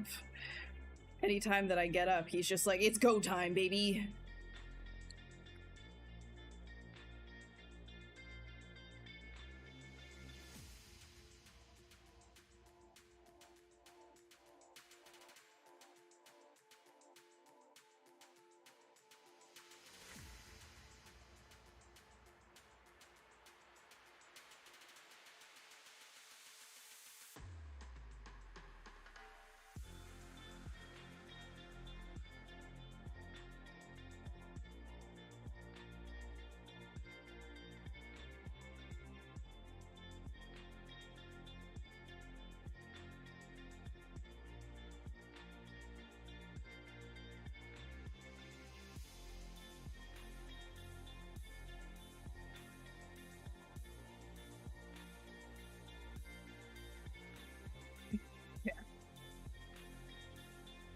Yeah, he's never not been excited to just get up. Oh my god, there's movement, that means excitement.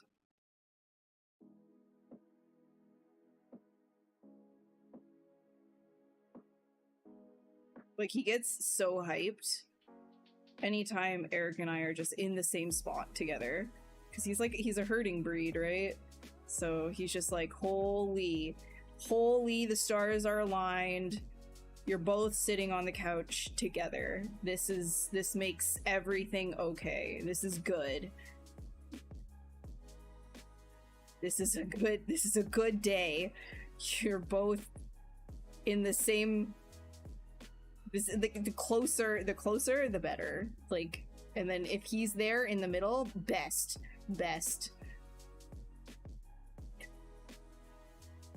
It's so funny.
the attention in the world.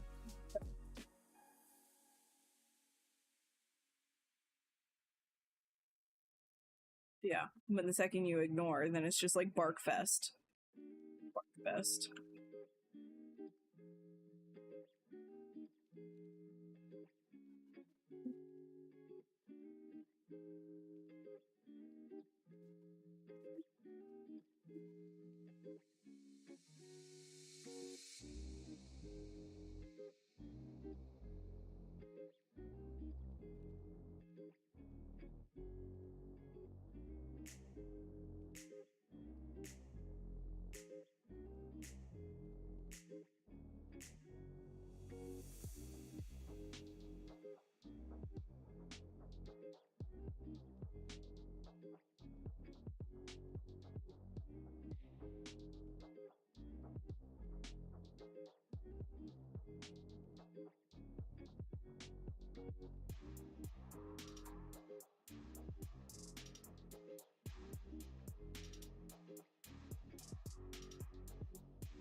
This is still...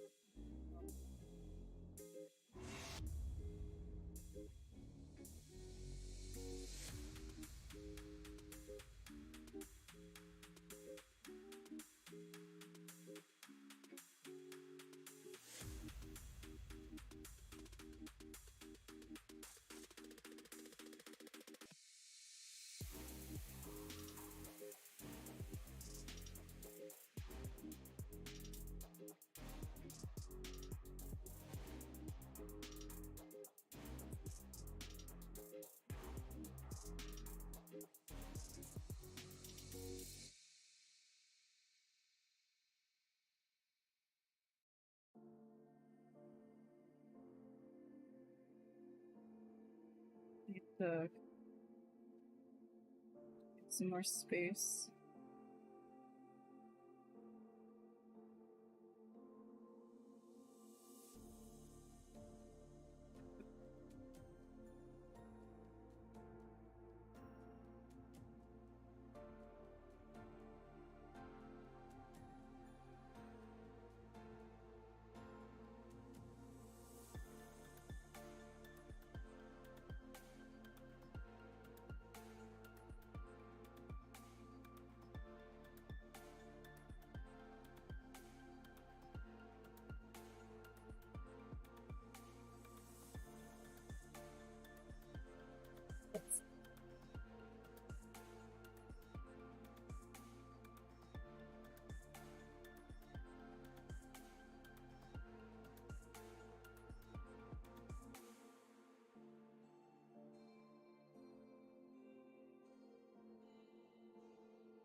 Something right now.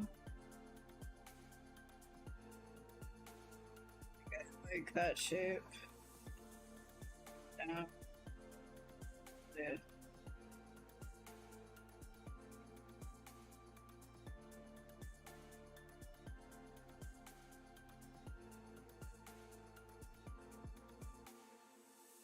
I think it's a little better.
Still trying to make like the banged thing work.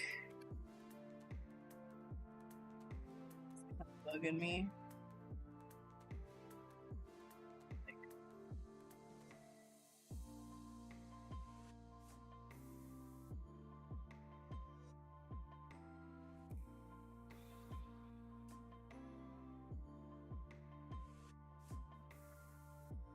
Oh boy, and the heron. Yes, it is. It's like, it's a heron pelican, kinda.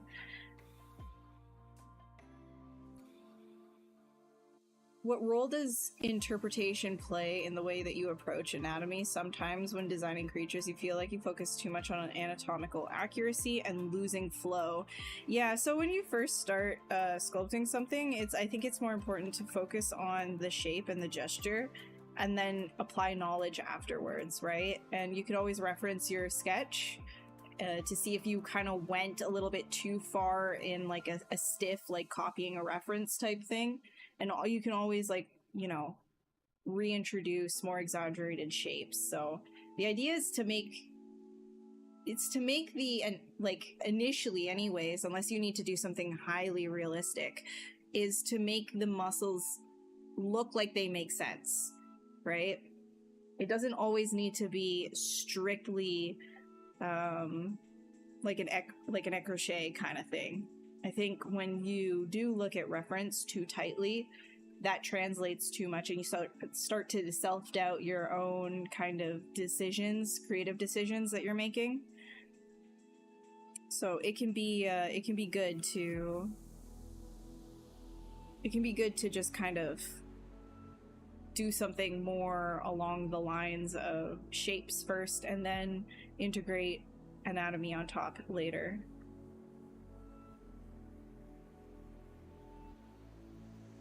Trying to figure out what I want to do here in terms of the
Same one.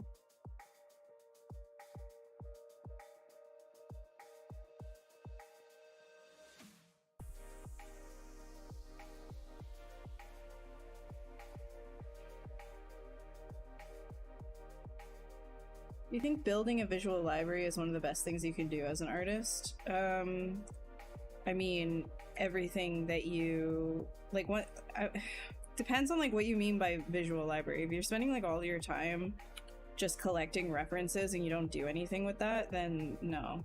But if you are constantly trying to reference new things and study them, then yes, that is a very important thing to do as a artist. Specifically a designer, like a concept artist. Like if you want to get better at concept art, in order to make good concepts, you need to have a good visual library in your head. Where you could be like, oh, you know what? I could just recall this and find reference for this at another time.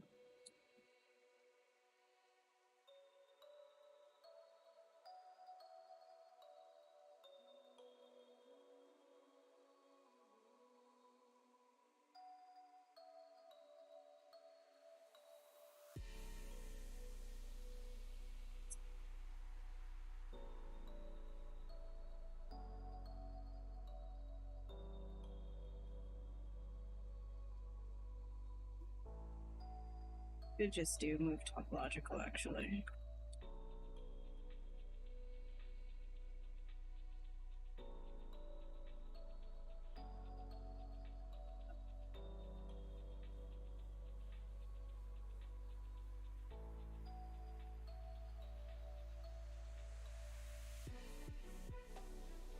Creating some offset here. So perfect.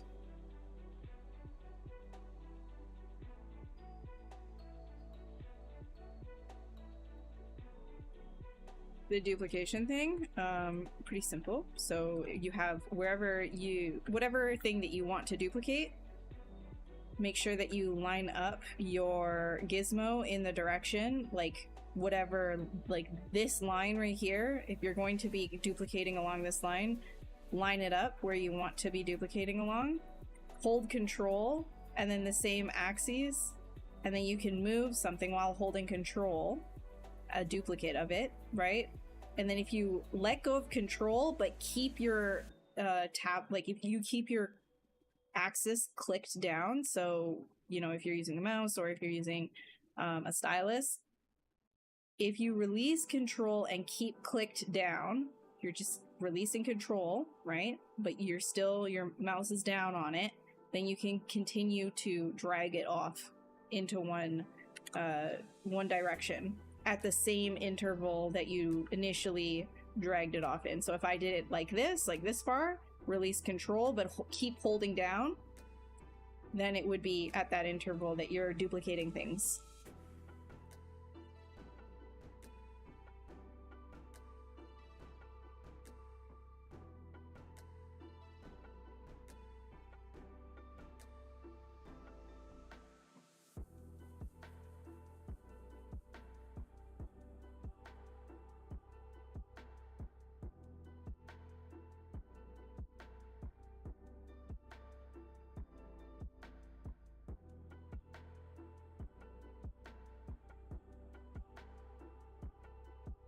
No problem.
think I lost connection to Restream again. Let's see.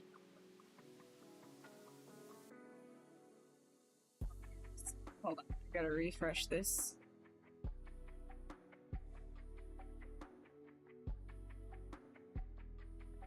Restream. It's causing me a lot of problems every stream now. Alright, we're good again.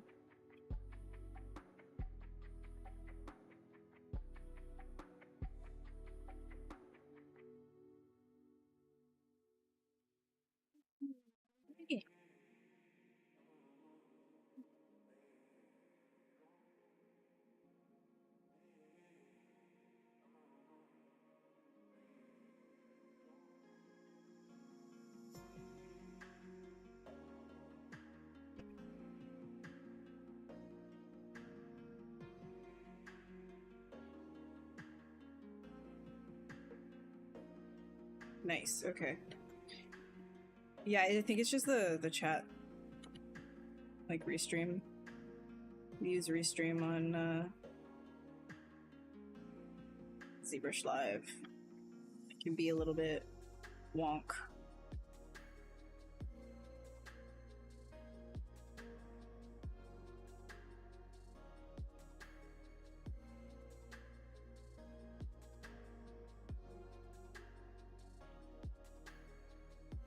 Did I dynamesh this yet? No. Let me just quickly...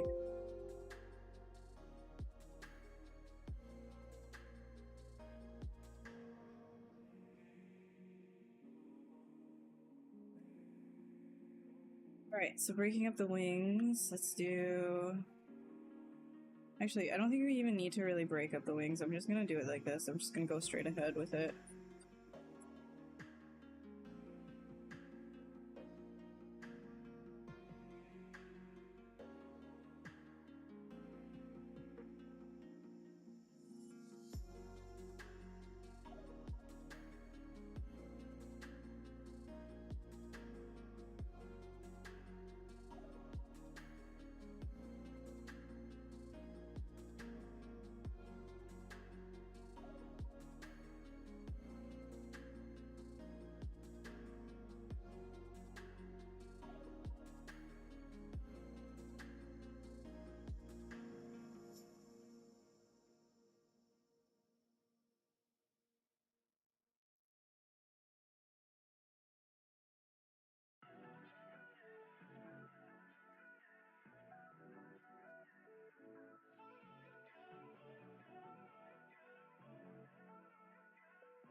Hey, Master!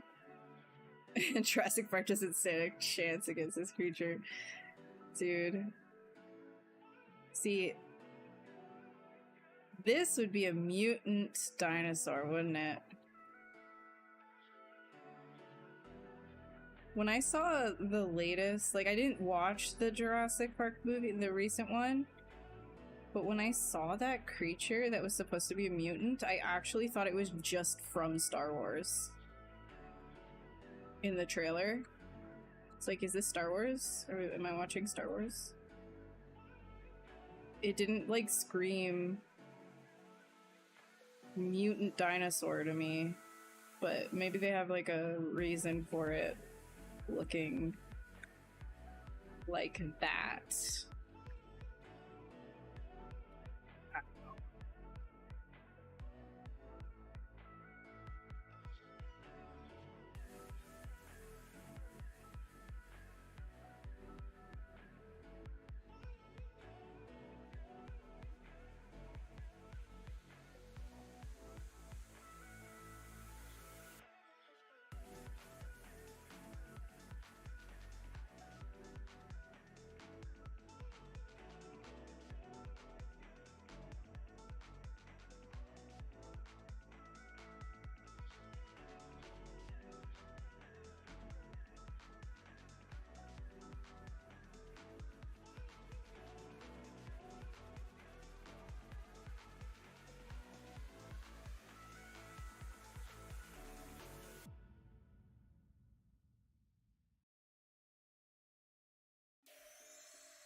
Fix this.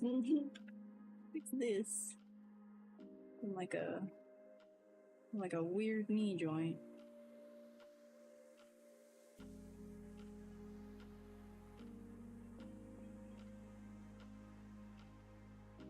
The franchise as too many mutants to count at this point. Oh, does it? I just remember the that weird like abominable Rex or whatever the heck it was called. The one that was mixed with like a velociraptor. It was like white colored and spiky.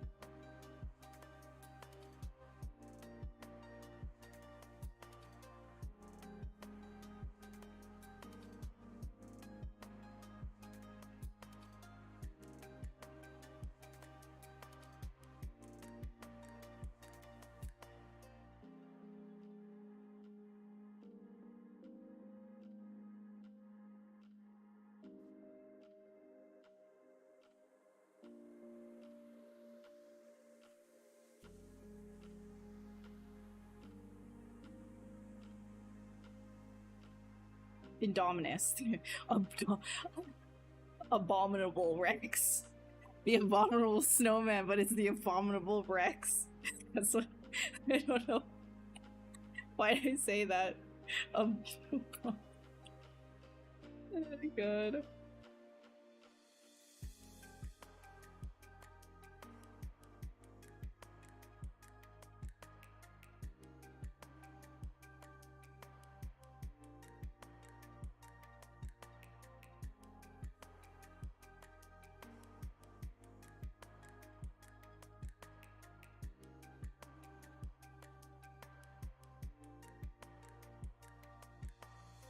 Beaten the Jurassic Park thing to death. Time for something else, like the Transformer. Oh, it's like the I thought you were advocating for more Transformers. It's like, bro, that ain't it. Oh man.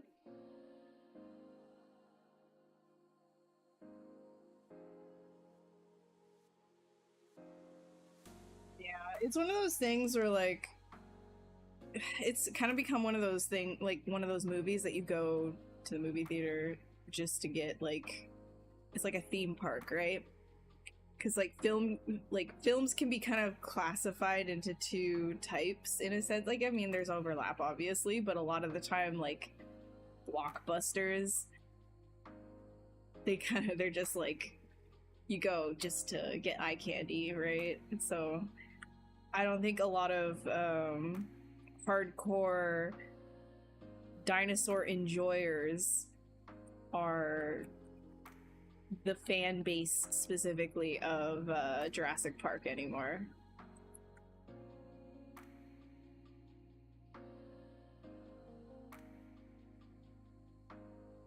Do something like that? No.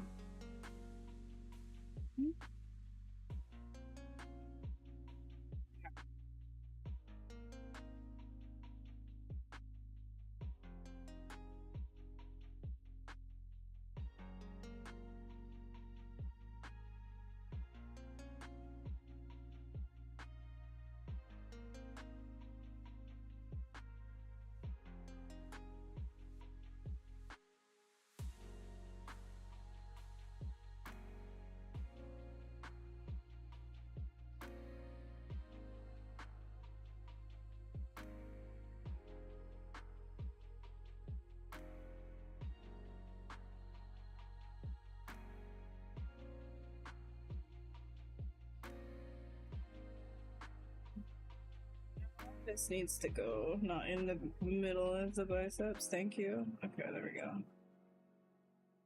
Not be in the middle of the biceps. The biceps exist. Thank you.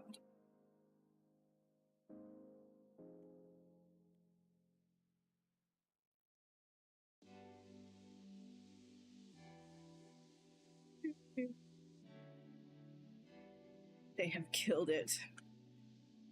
Killed it. Would you say they have been reviving something that has been extinct?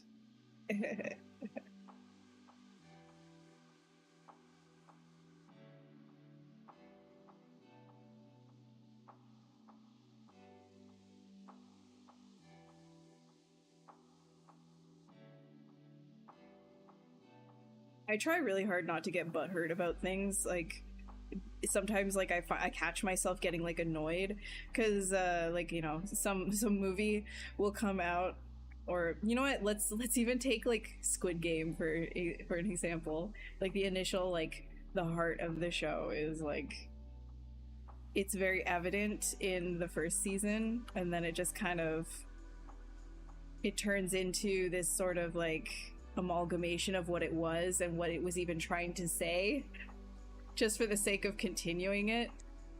And it's like, it kind of contradicts its existence as an art form. But then it's like, okay, well, catch yourself for a second, because a lot of people don't even consider it like that. They don't watch movies, they don't consume and consider it as an art form, which is like kind of, as an artist, I'm like, but catch yourself.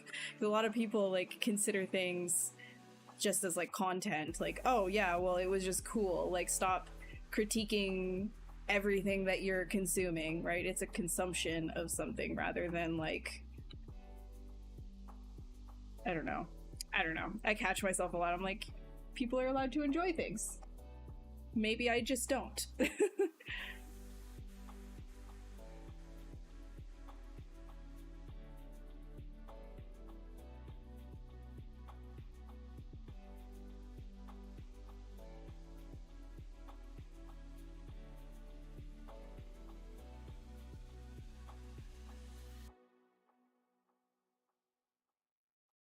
The thing is, like, I'm not really sure we're gonna get a whole ton of new ideas, fresh ideas.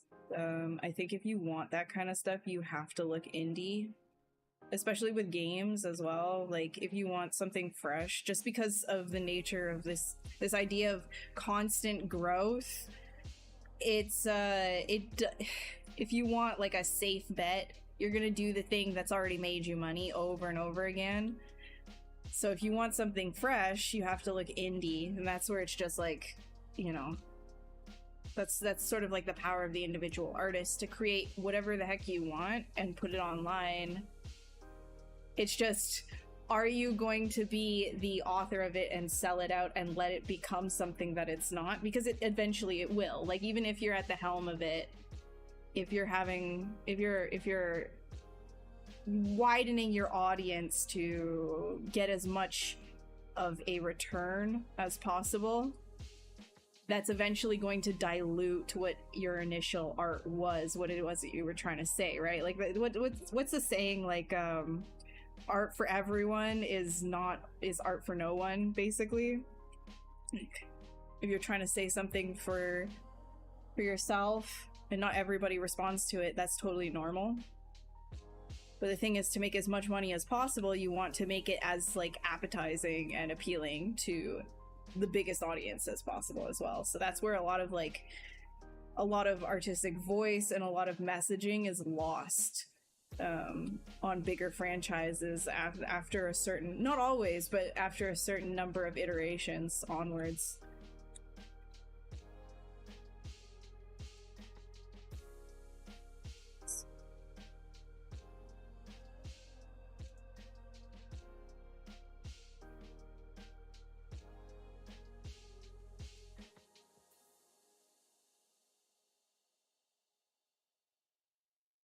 Yeah, it's like both like a really crappy time for artists, but also like a really good time, you know? Like, it's hard to like two things can be true. You can hold both things, but it's hard to hold both things, right? Because the landscape is changing really fast. So what was successful like 5 years ago, the way to get like, you know, noticed and everything, it's just not the same now. And that's like the biggest struggle, is getting an audience, I think. And I don't even know how to give advice on that, to be honest, because I just don't post very much anymore. Yo, what's up, Smartest? How are you doing? How's it going? Steven Anderson, Smartest, is another amazing artist on this channel. You should check him out and his streams too. He does really, really uniquely stylized characters. Quick question. Am I running on a PC? Yes, I am. Yes, I built my PC. Big names in industries are so scared and not willing to take any risk. We talk money mostly doing remakes. Yeah, but I wouldn't say like it's fear. I really wouldn't say it's fear. It's like, it's more just like looking at dollar signs. I wouldn't say that they're, you know, an idea, an original idea is presented in front of them and they get like, ooh, can't do that, you know? Like, it's more of like they're just attracted to, okay, like we're on the hunt for money all the time, right? Like, how do we grow?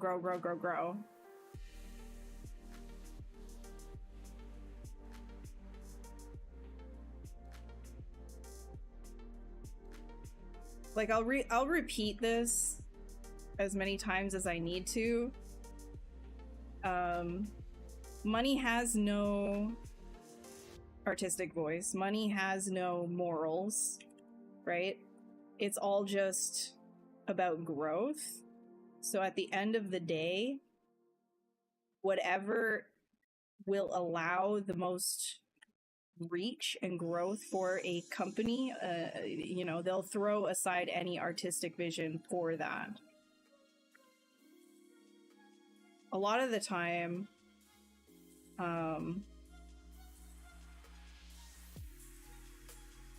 yeah, anyways, I don't know where I was going. Kind of just trying to figure out this silhouette for the head.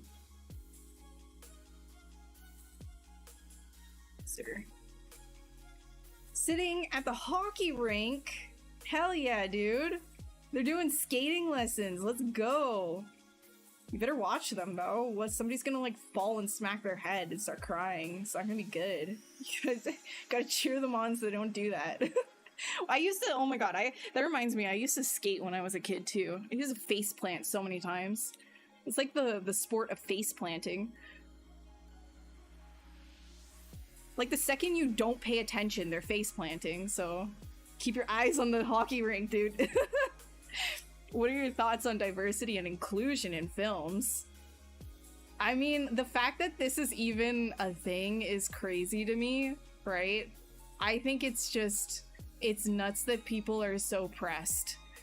That they're so pressed about seeing somebody who doesn't look like them at any given time. Like, just like, if it works for the story, then it's great. I think that what really should happen is more people in general should be given the chance to share their visions. Like, you know, a wider net of directors should be allowed to be given chances for different things, right? I don't think that the old way that everything was set up is very like nepotism based, right? Where, you know, if you know a person, then you're in, right? And it was just kind of like a cycle. You could even see like what were the blockbusters in the past, like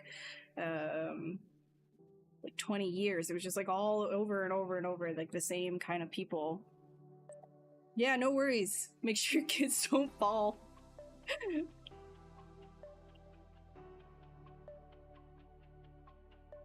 I honestly think like people that are pressed about DI don't understand how DI worked to actually help people within the workplace. I do, on the other hand, understand this like fakeness about corporations. For example, corporations taking this idea of inclusion and using it as a marketing strategy, because again, like I said, it feels weird when you have capitalism, which is money, right? Money, tied to things that are moral and ethical and like personal rights and things like that. When you tie those two things together, it just feels wrong because you're profiting off of like this, you're marketing using that, right? It just feels a little icky. So I can see why there was like pushback, right?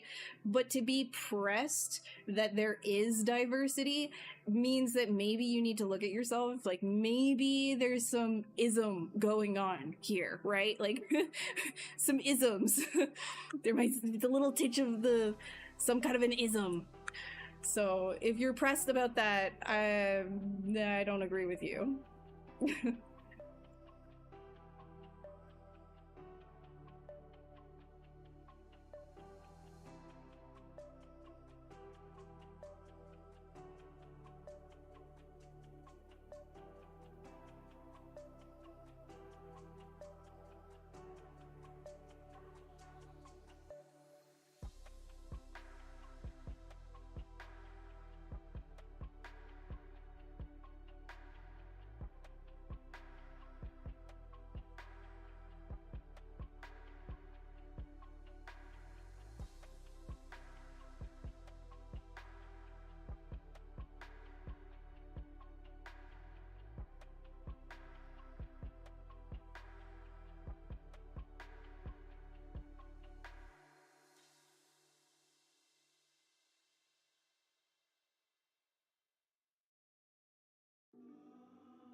Okay, like again, like just like even I'm gonna be super blunt with you. Anytime I hear somebody say like go woke, go broke, or like, oh, you're going woke and stuff, like I think is so stupid.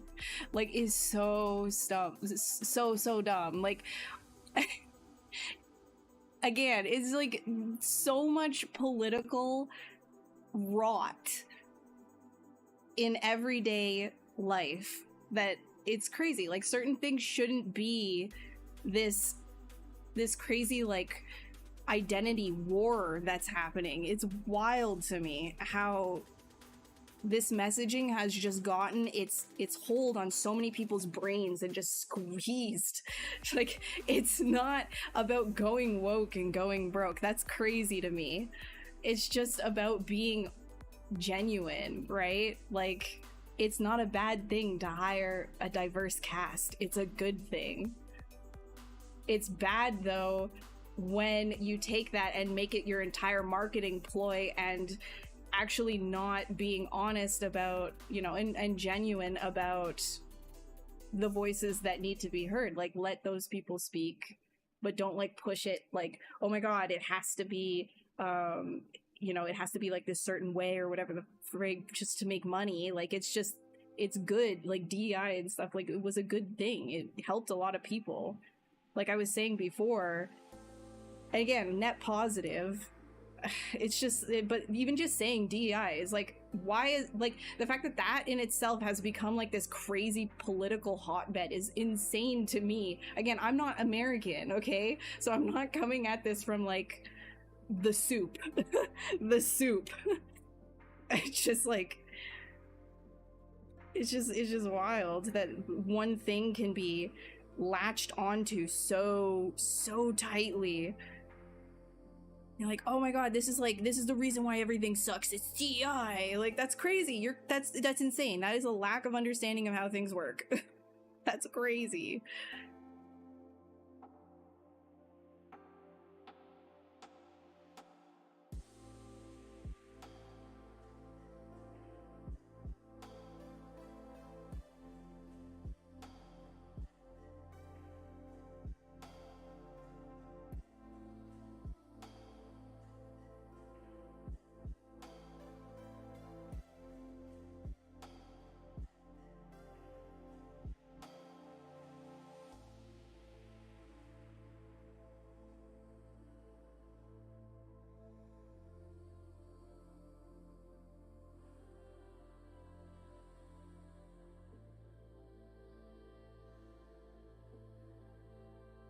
Oops. I wanted to invert that.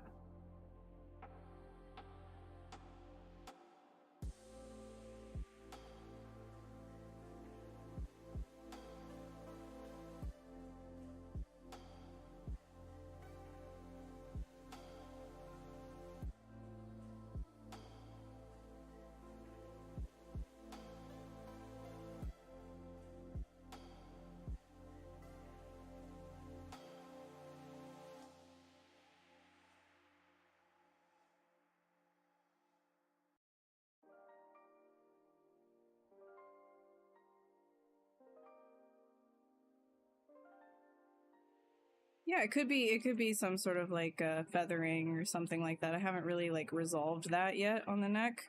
I was thinking it's more of like a loose skin just in general so that it can like swallow things whole, kind of like a pelican.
Thanks, Ashina.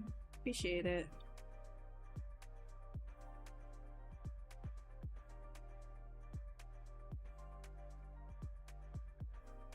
Man, we're really lacking in the back here. Maybe I'll try and like resolve some of the feet stuff right now.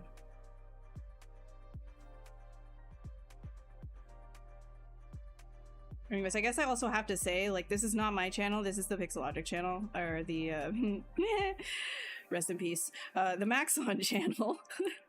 And when I share an opinion, it's not Maxon's opinion. It is my own opinion. It is my opinion, mine and mine alone, which is also why I typically don't like getting too involved in deeper conversations like that here, because I don't want to cause conflict, even though I feel like all I ever advocate for are human basic rights, so but regardless, I don't want to start anything, so I try to make sure to remind people that these are my opinions and not Maxon's.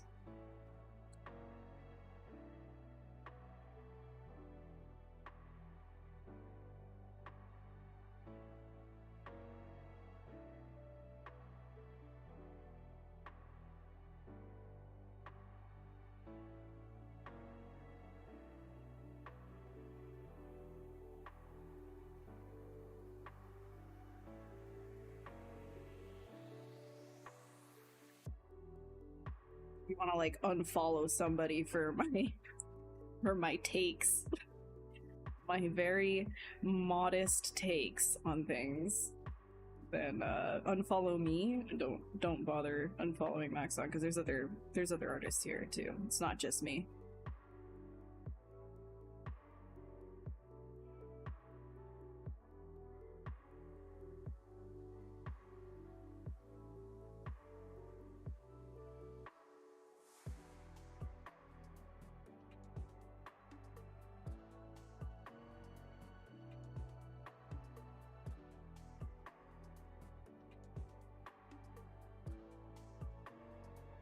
No, it's all right. You can ask it. I'm just like, I have lots of things to say and add. I just kind of have to be, because this isn't my channel, right? So I have to be a little bit modest about things.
Thanks, Eduardo. Kinda not going hyper anatomical here. I'm just kind of like creating some shapes that would be, I guess, like loose skin or something like that.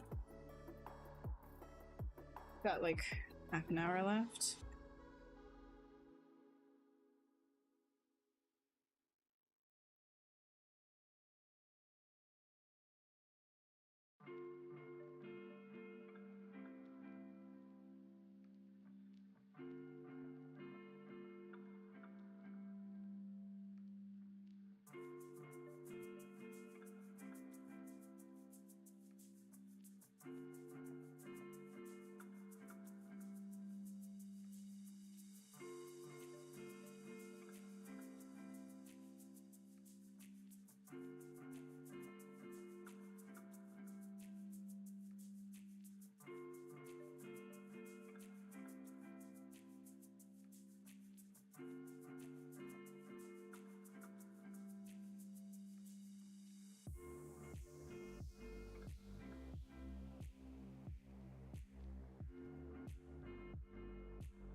This is problems to me.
Jumping legs, yeah. Which makes sense considering type of dragon we're doing here. I'm gonna just like kind of mesh right like that. A little high res actually. Let's do that.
Oh, it's John. What's up, dude? How's it going? How you doing today? I was just talking about the club earlier. Gave a little plug for the club.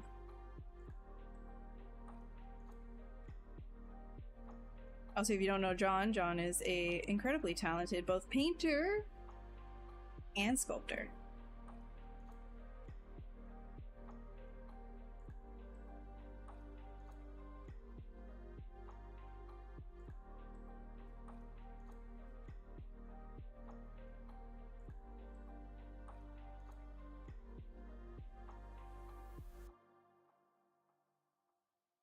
We're doing some schmaugist. Doing banged. Oops. Okay, this one. Duplicate. Say.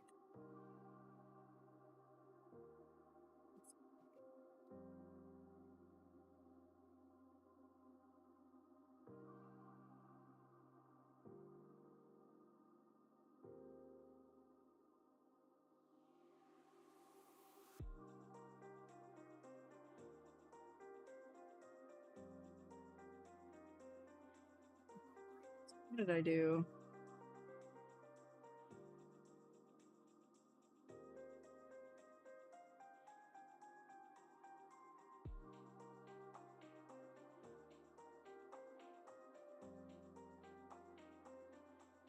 What did I do?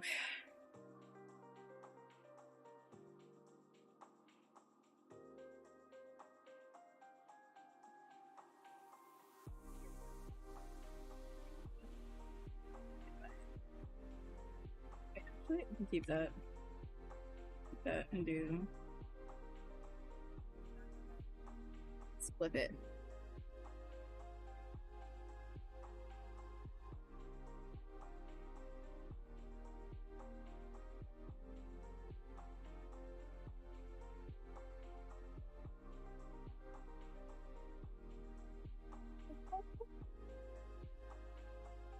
The first rule of the club. Oh, my bad. That's my bad. You know what? You tell them. That's fine. I didn't realize we were fight clubbing this. Okay. Whoops.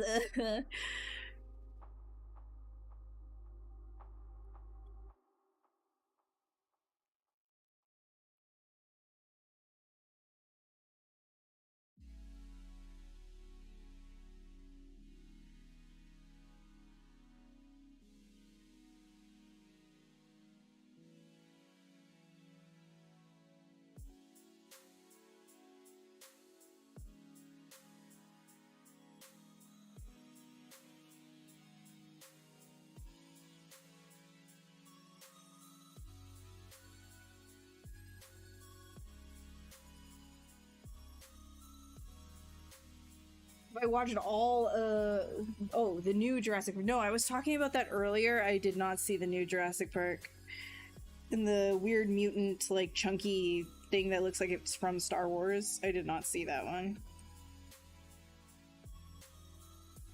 What form of art did you first learn to reach this level? Well, I was drawing with crayons when I was 3. Does that count? I liked crayons when I was 3.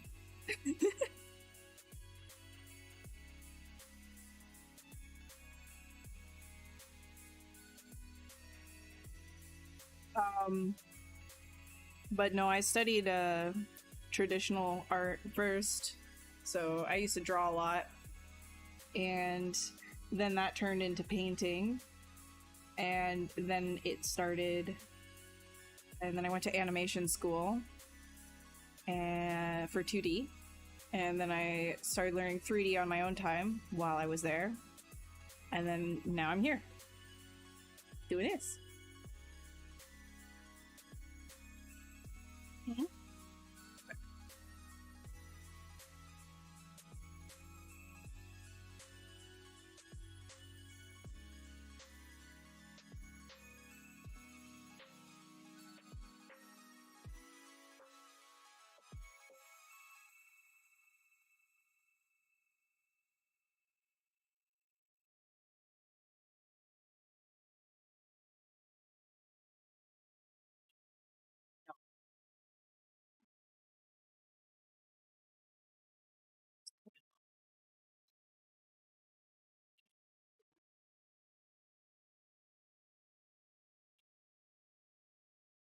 Get out of there.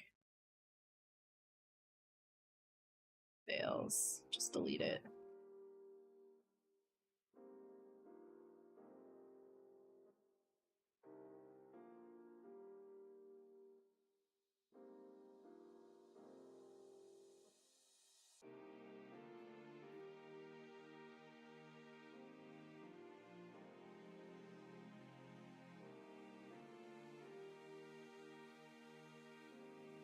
Good night, Eduardo. Eduardo. Have a good evening.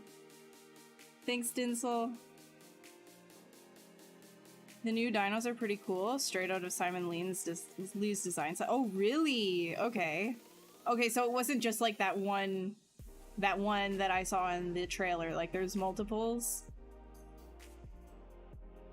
So the one that I saw in the trailer looks like it's from Star Wars. Like, this is getting nuts. I don't know why they did it that way.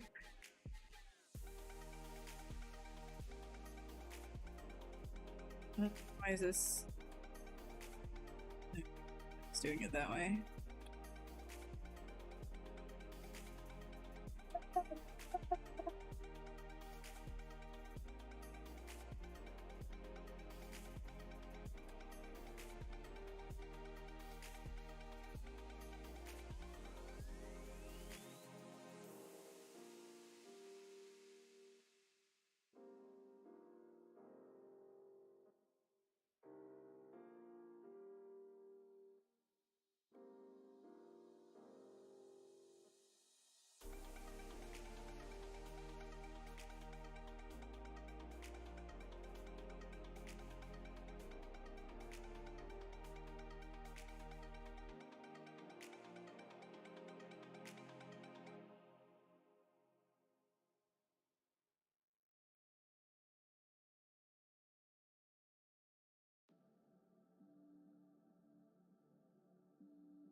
Figure out how this part works.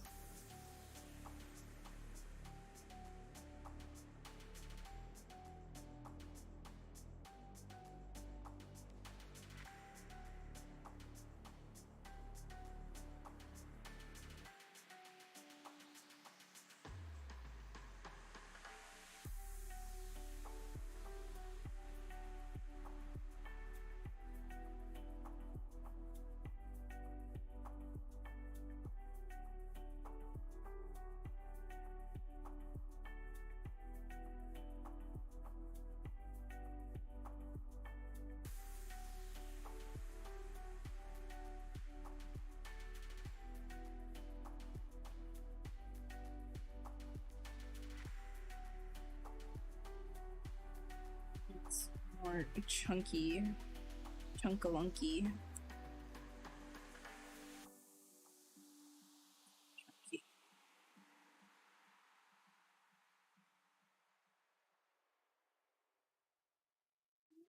Chunker.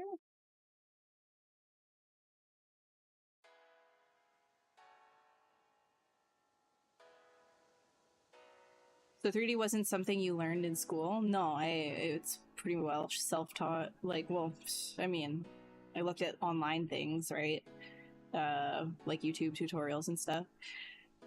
How long have I been learning 3D and where did I start? I started with ZBrush. Well, technically, I think so I did get introduced to 3ds Max for I think like one project in high school, but I wasn't taught how to use it. It was just like, you can use this program called 3ds Max to model something, or you could do this other thing. I can't even remember what the project was, but I tried modeling a glove, and that was like a nightmare because I didn't know what I was doing. So I was like really young when that happened. I was in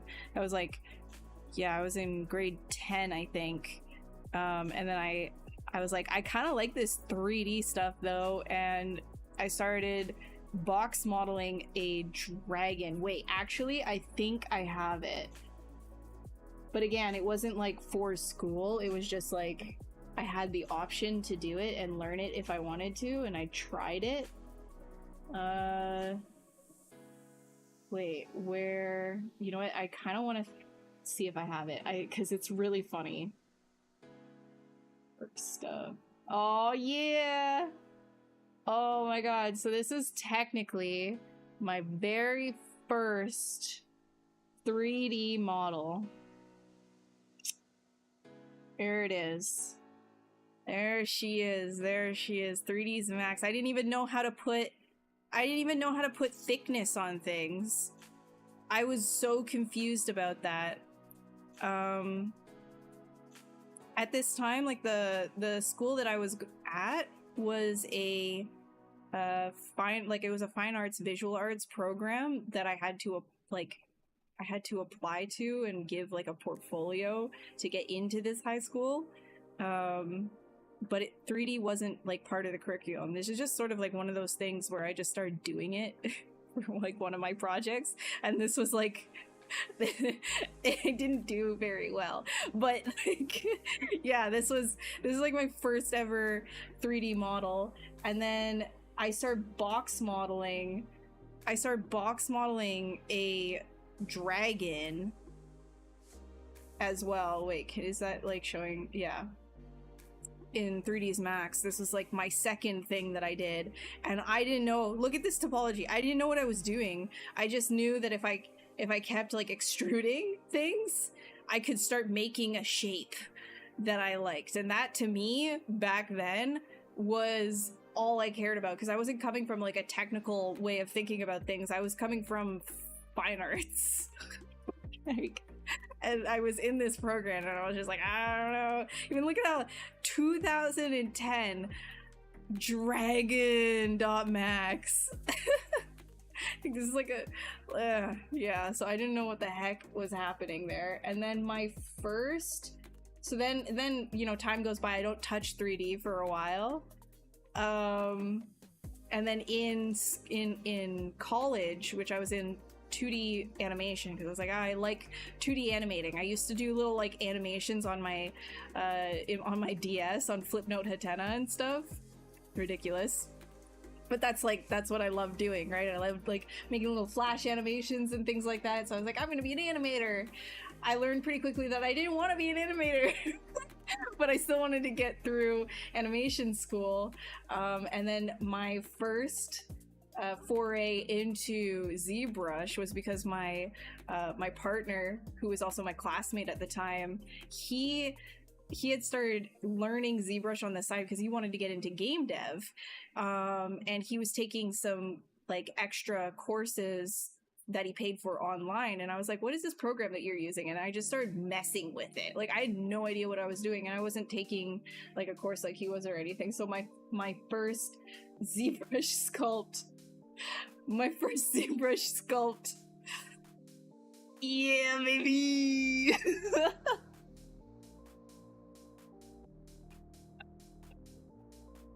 So we'd be doing good, and then I was like, wait, let's make this but with like box modeling. And so then it turned into this. Hell yeah, dude. We were getting somewhere, you know? This was in college. This was my first thing. And then it turned into, let's take a trip right now. Started doing, wait, I think this one was my next one.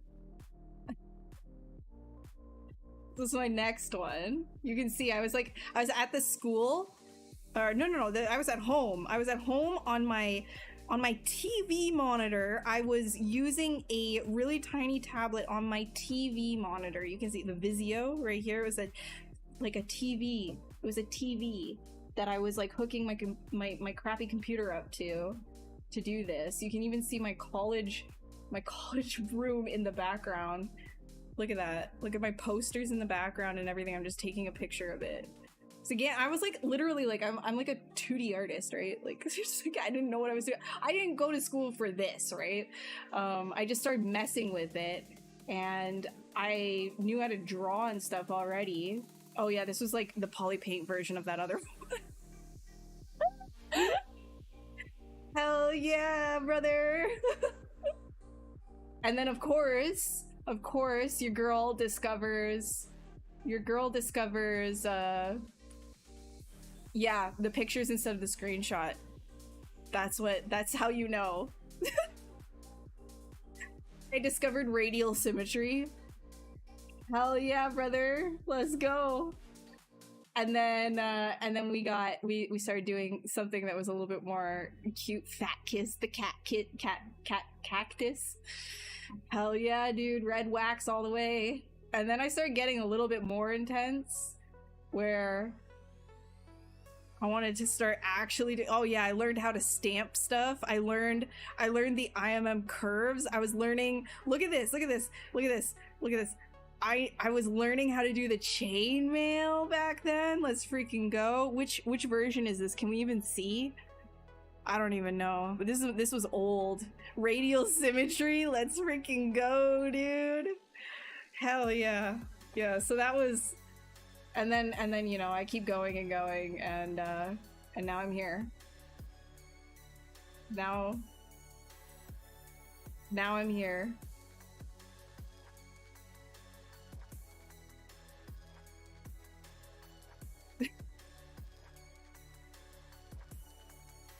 Oh no, I'm not. I know, like, everybody starts from like somewhere. I'm not laughing at myself. I'm like, it's cute, it's funny, it's just like, I'm not making fun of myself. It's sort of just like, look at that, yeah, it's funny, so fun. I think it's great to keep like your old stuff too, because you can look at where you started and like where you are. This is how, oh, here's like a drawing. Oh my god, here's how I used to draw in, heck yeah, 07, 2007. Look at that. Look at that. So we be coming up. We be improving out here. Wait, I think I have some more as well. I've got some more in here. What do I got? What do I got? What do I got? Dude, I was so Halo obsessed. Oh yeah, these are the things that I drew on my DS. Like the pixel art on my DS. Heck yeah, brother, let's go. Oh man, I've got lots of like this old. I was so obsessed with Halo. I did like fan art. Halo fan art. Let's go. And then I started transitioning into like trying to do Photoshop paintings. It's like, yeah. And then I started getting like really detailed with it, with like the ODSCs. I was like, look at these scratches, they look so good. Yeah. I was so like invested. Yeah, that was like all when I was in high school. Like some of the paintings, like here's an underpainting of one of the things that I did. This one was huge in 2010. This was a huge painting. And then my teacher yelled at me and said that I'm not doing anything with my life. Because I never finished anything. I always hand it in. I was like, I'm still the exact same mess of a person. Where's my stylus? I'm still the same mess of a person where I just like don't finish my personal stuff. So even with school, I was like handing in like these underpainting paintings that were like massive and like more detailed than they needed to be at that time. And my teacher would always be like, here's like an 80, you're passing, and you're like, but I'm really mad at you because you're not like finishing anything. Like you're taking everything as a joke. And I'm like, I'm not. I just found another project, because at the same time I would have like multiple easels up. I like had like, oh my god. There was like so many things that I had going on in terms of like artwork all at once. I was like trying so many different things when I was younger. You don't see the difference with my current work? Ah, damn. Oh, that's making me a little bit, that's giving me a rash. You saying that, that's giving me a rash.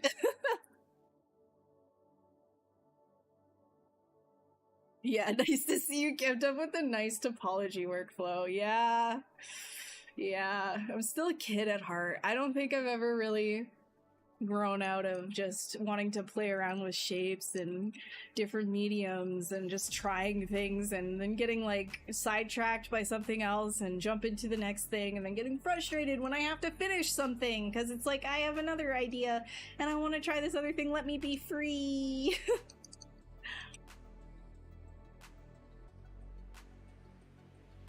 Good night. Have a great evening, Ghost Rider. Yeah, no worries.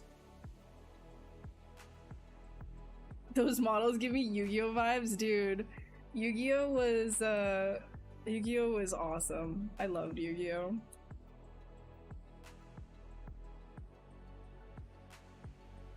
It's just a different time, man. Just a different time.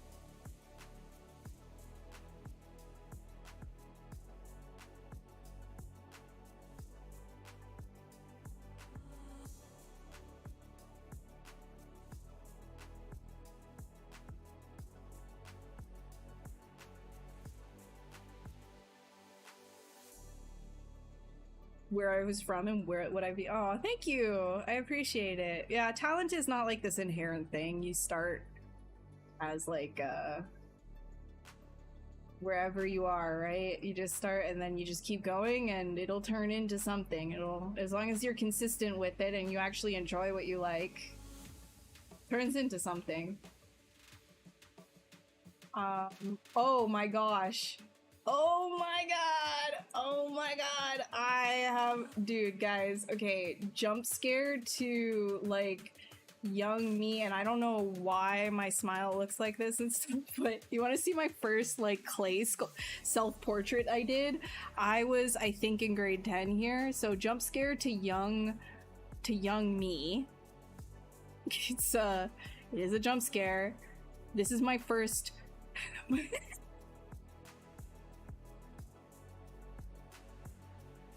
yeah, brother. I don't know, man. I was not, I don't know what was going on here. I didn't know what was going on here, but hell yeah, brother, let's go.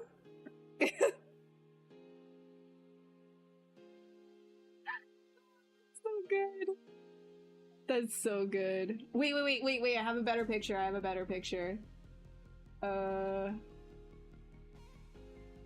Wait, I have to like set this one up so it's not like...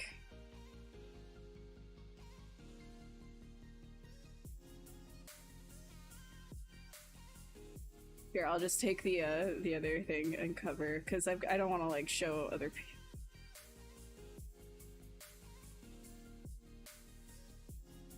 Here. Here's a better... There we go. There it is. Right here. Oh, whatever. So fun!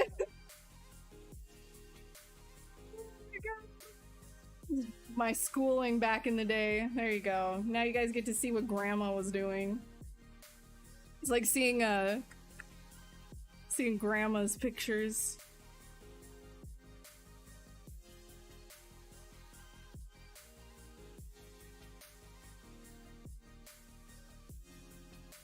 Yeah, I only have a few of them, honestly. A lot of them, like, I've lost through the years, but It's nice to have a couple of them anyways.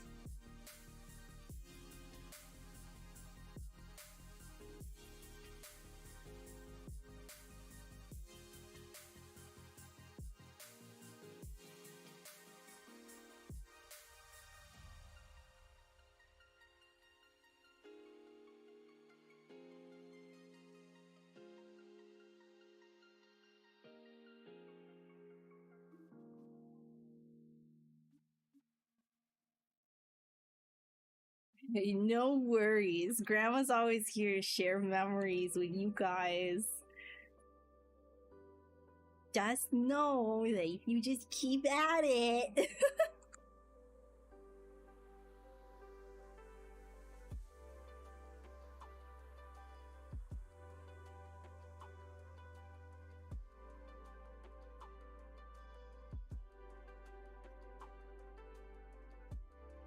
I don't know. I don't know. It still gives like grandma sharing her memories. That's what it's giving. So, you know, regardless of age.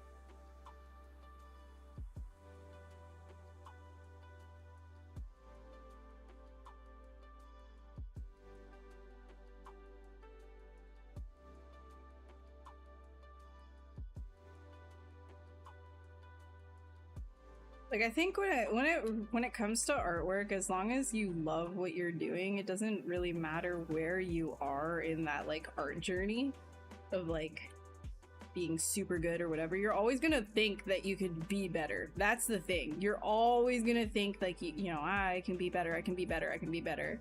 So it's more important to find enjoyment and meaning in what you're doing than racing for this invisible like top of the line like top bar artist, because that just kind of doesn't, it's not really like a thing.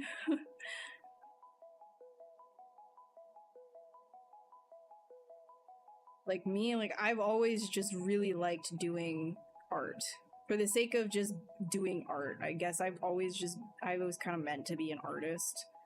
And that doesn't mean it in like a, oh yeah, I'm like the best. It just means that like that's kind of just something that made sense to me, is just making things. So if it makes sense to you to just be making things, it feels right, then you're doing the right thing.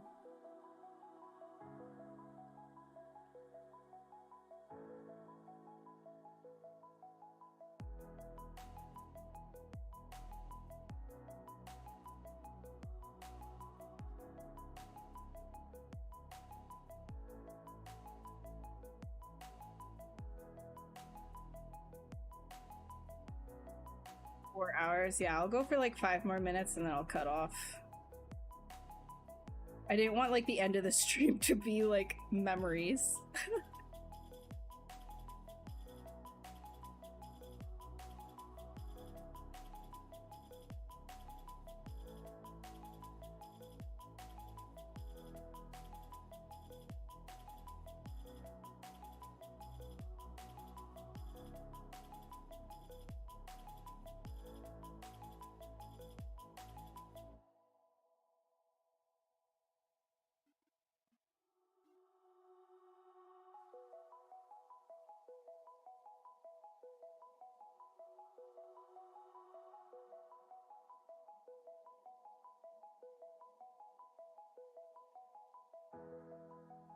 Dude.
I see you.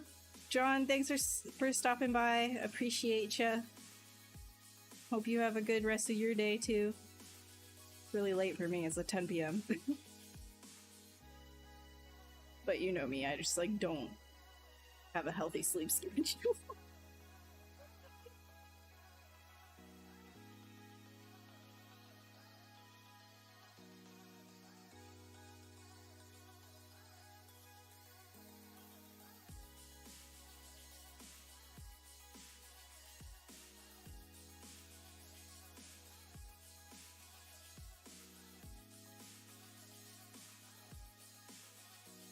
What do you even call that thing? Dragon. Eat dragon.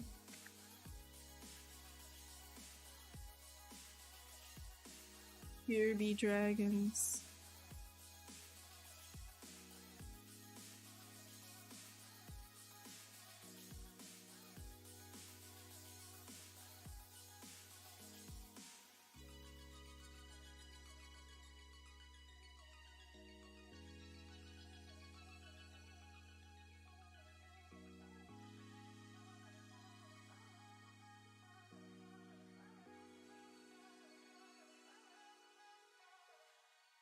Sculpting wrinkles is a lot of fun.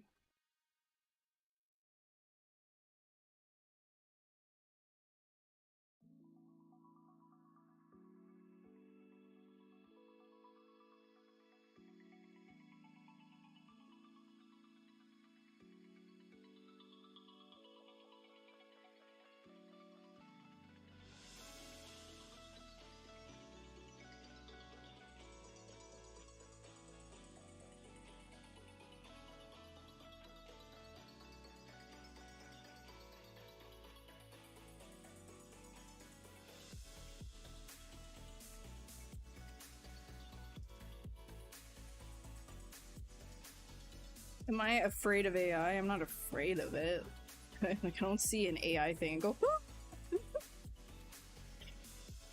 I get disgusted by it when it's like, because it's kind of a deception, a tool of deception. It's like, if I see something and I'm like, oh, I wonder who made this, and I find out it's AI, I feel like I've been lied to.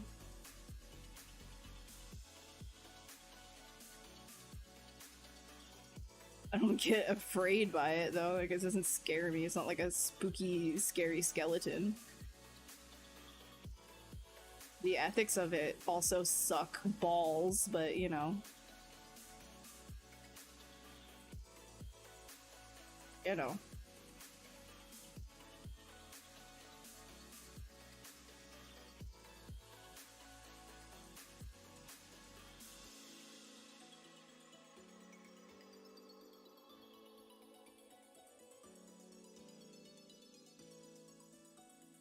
So unhealthy to stay up late and not have the proper amount of sleeping hours. It's 4 a.m. here. Well, it's kind of, we do be like that. It just be the way. It takes so much effort to fix your sleep schedule too. So much effort to sleep, like fix it. Feels like the natural. My natural cycle is just like sleep at like 3 or 4 a.m. I keep fighting that. It just doesn't seem to work.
We have pens and nibs when we get, yes.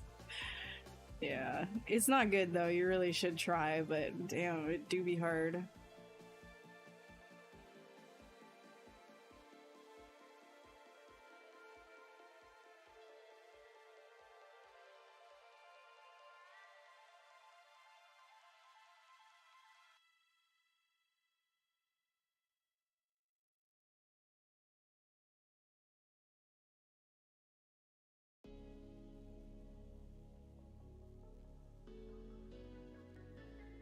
Alright, we can call it here for now because we're going overtime.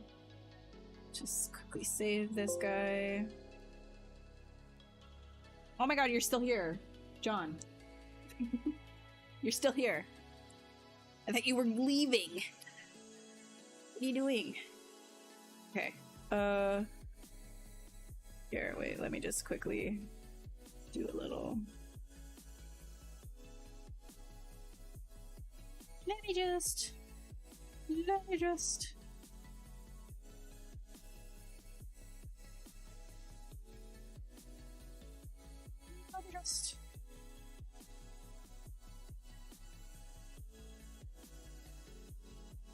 Okay, cool.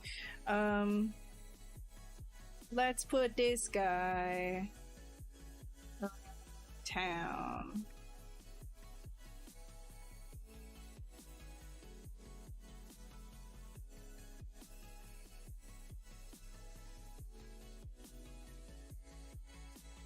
Booga booga. Wait, no. I need to try that again. Let's do here. Here. Flip it. Flip it. Here.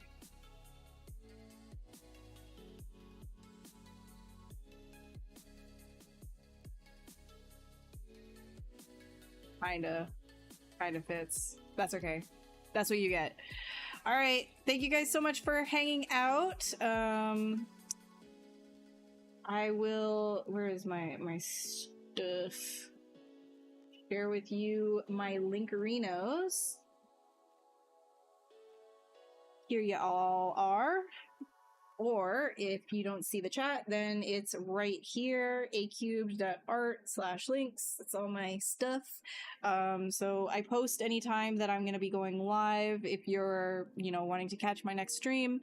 If not, if you don't really want to follow me, you're like, whatever, this girl is whack. No offense taken, understood, I agree. There are other people that stream on this channel as well, so definitely follow the Maxon channel wherever you're watching it live, YouTube or Twitch, because there's a lot of other artists that are very different from me that stream here. So definitely check them out and give a follow to Maxon, and otherwise my links are there, and I will see you on the next one, which should be, if everything is fine and dandy, it should be in 2 weeks from now, so the 20th. Should be. Things keep happening though, so I don't know. All right. Thank you guys. Have a good night.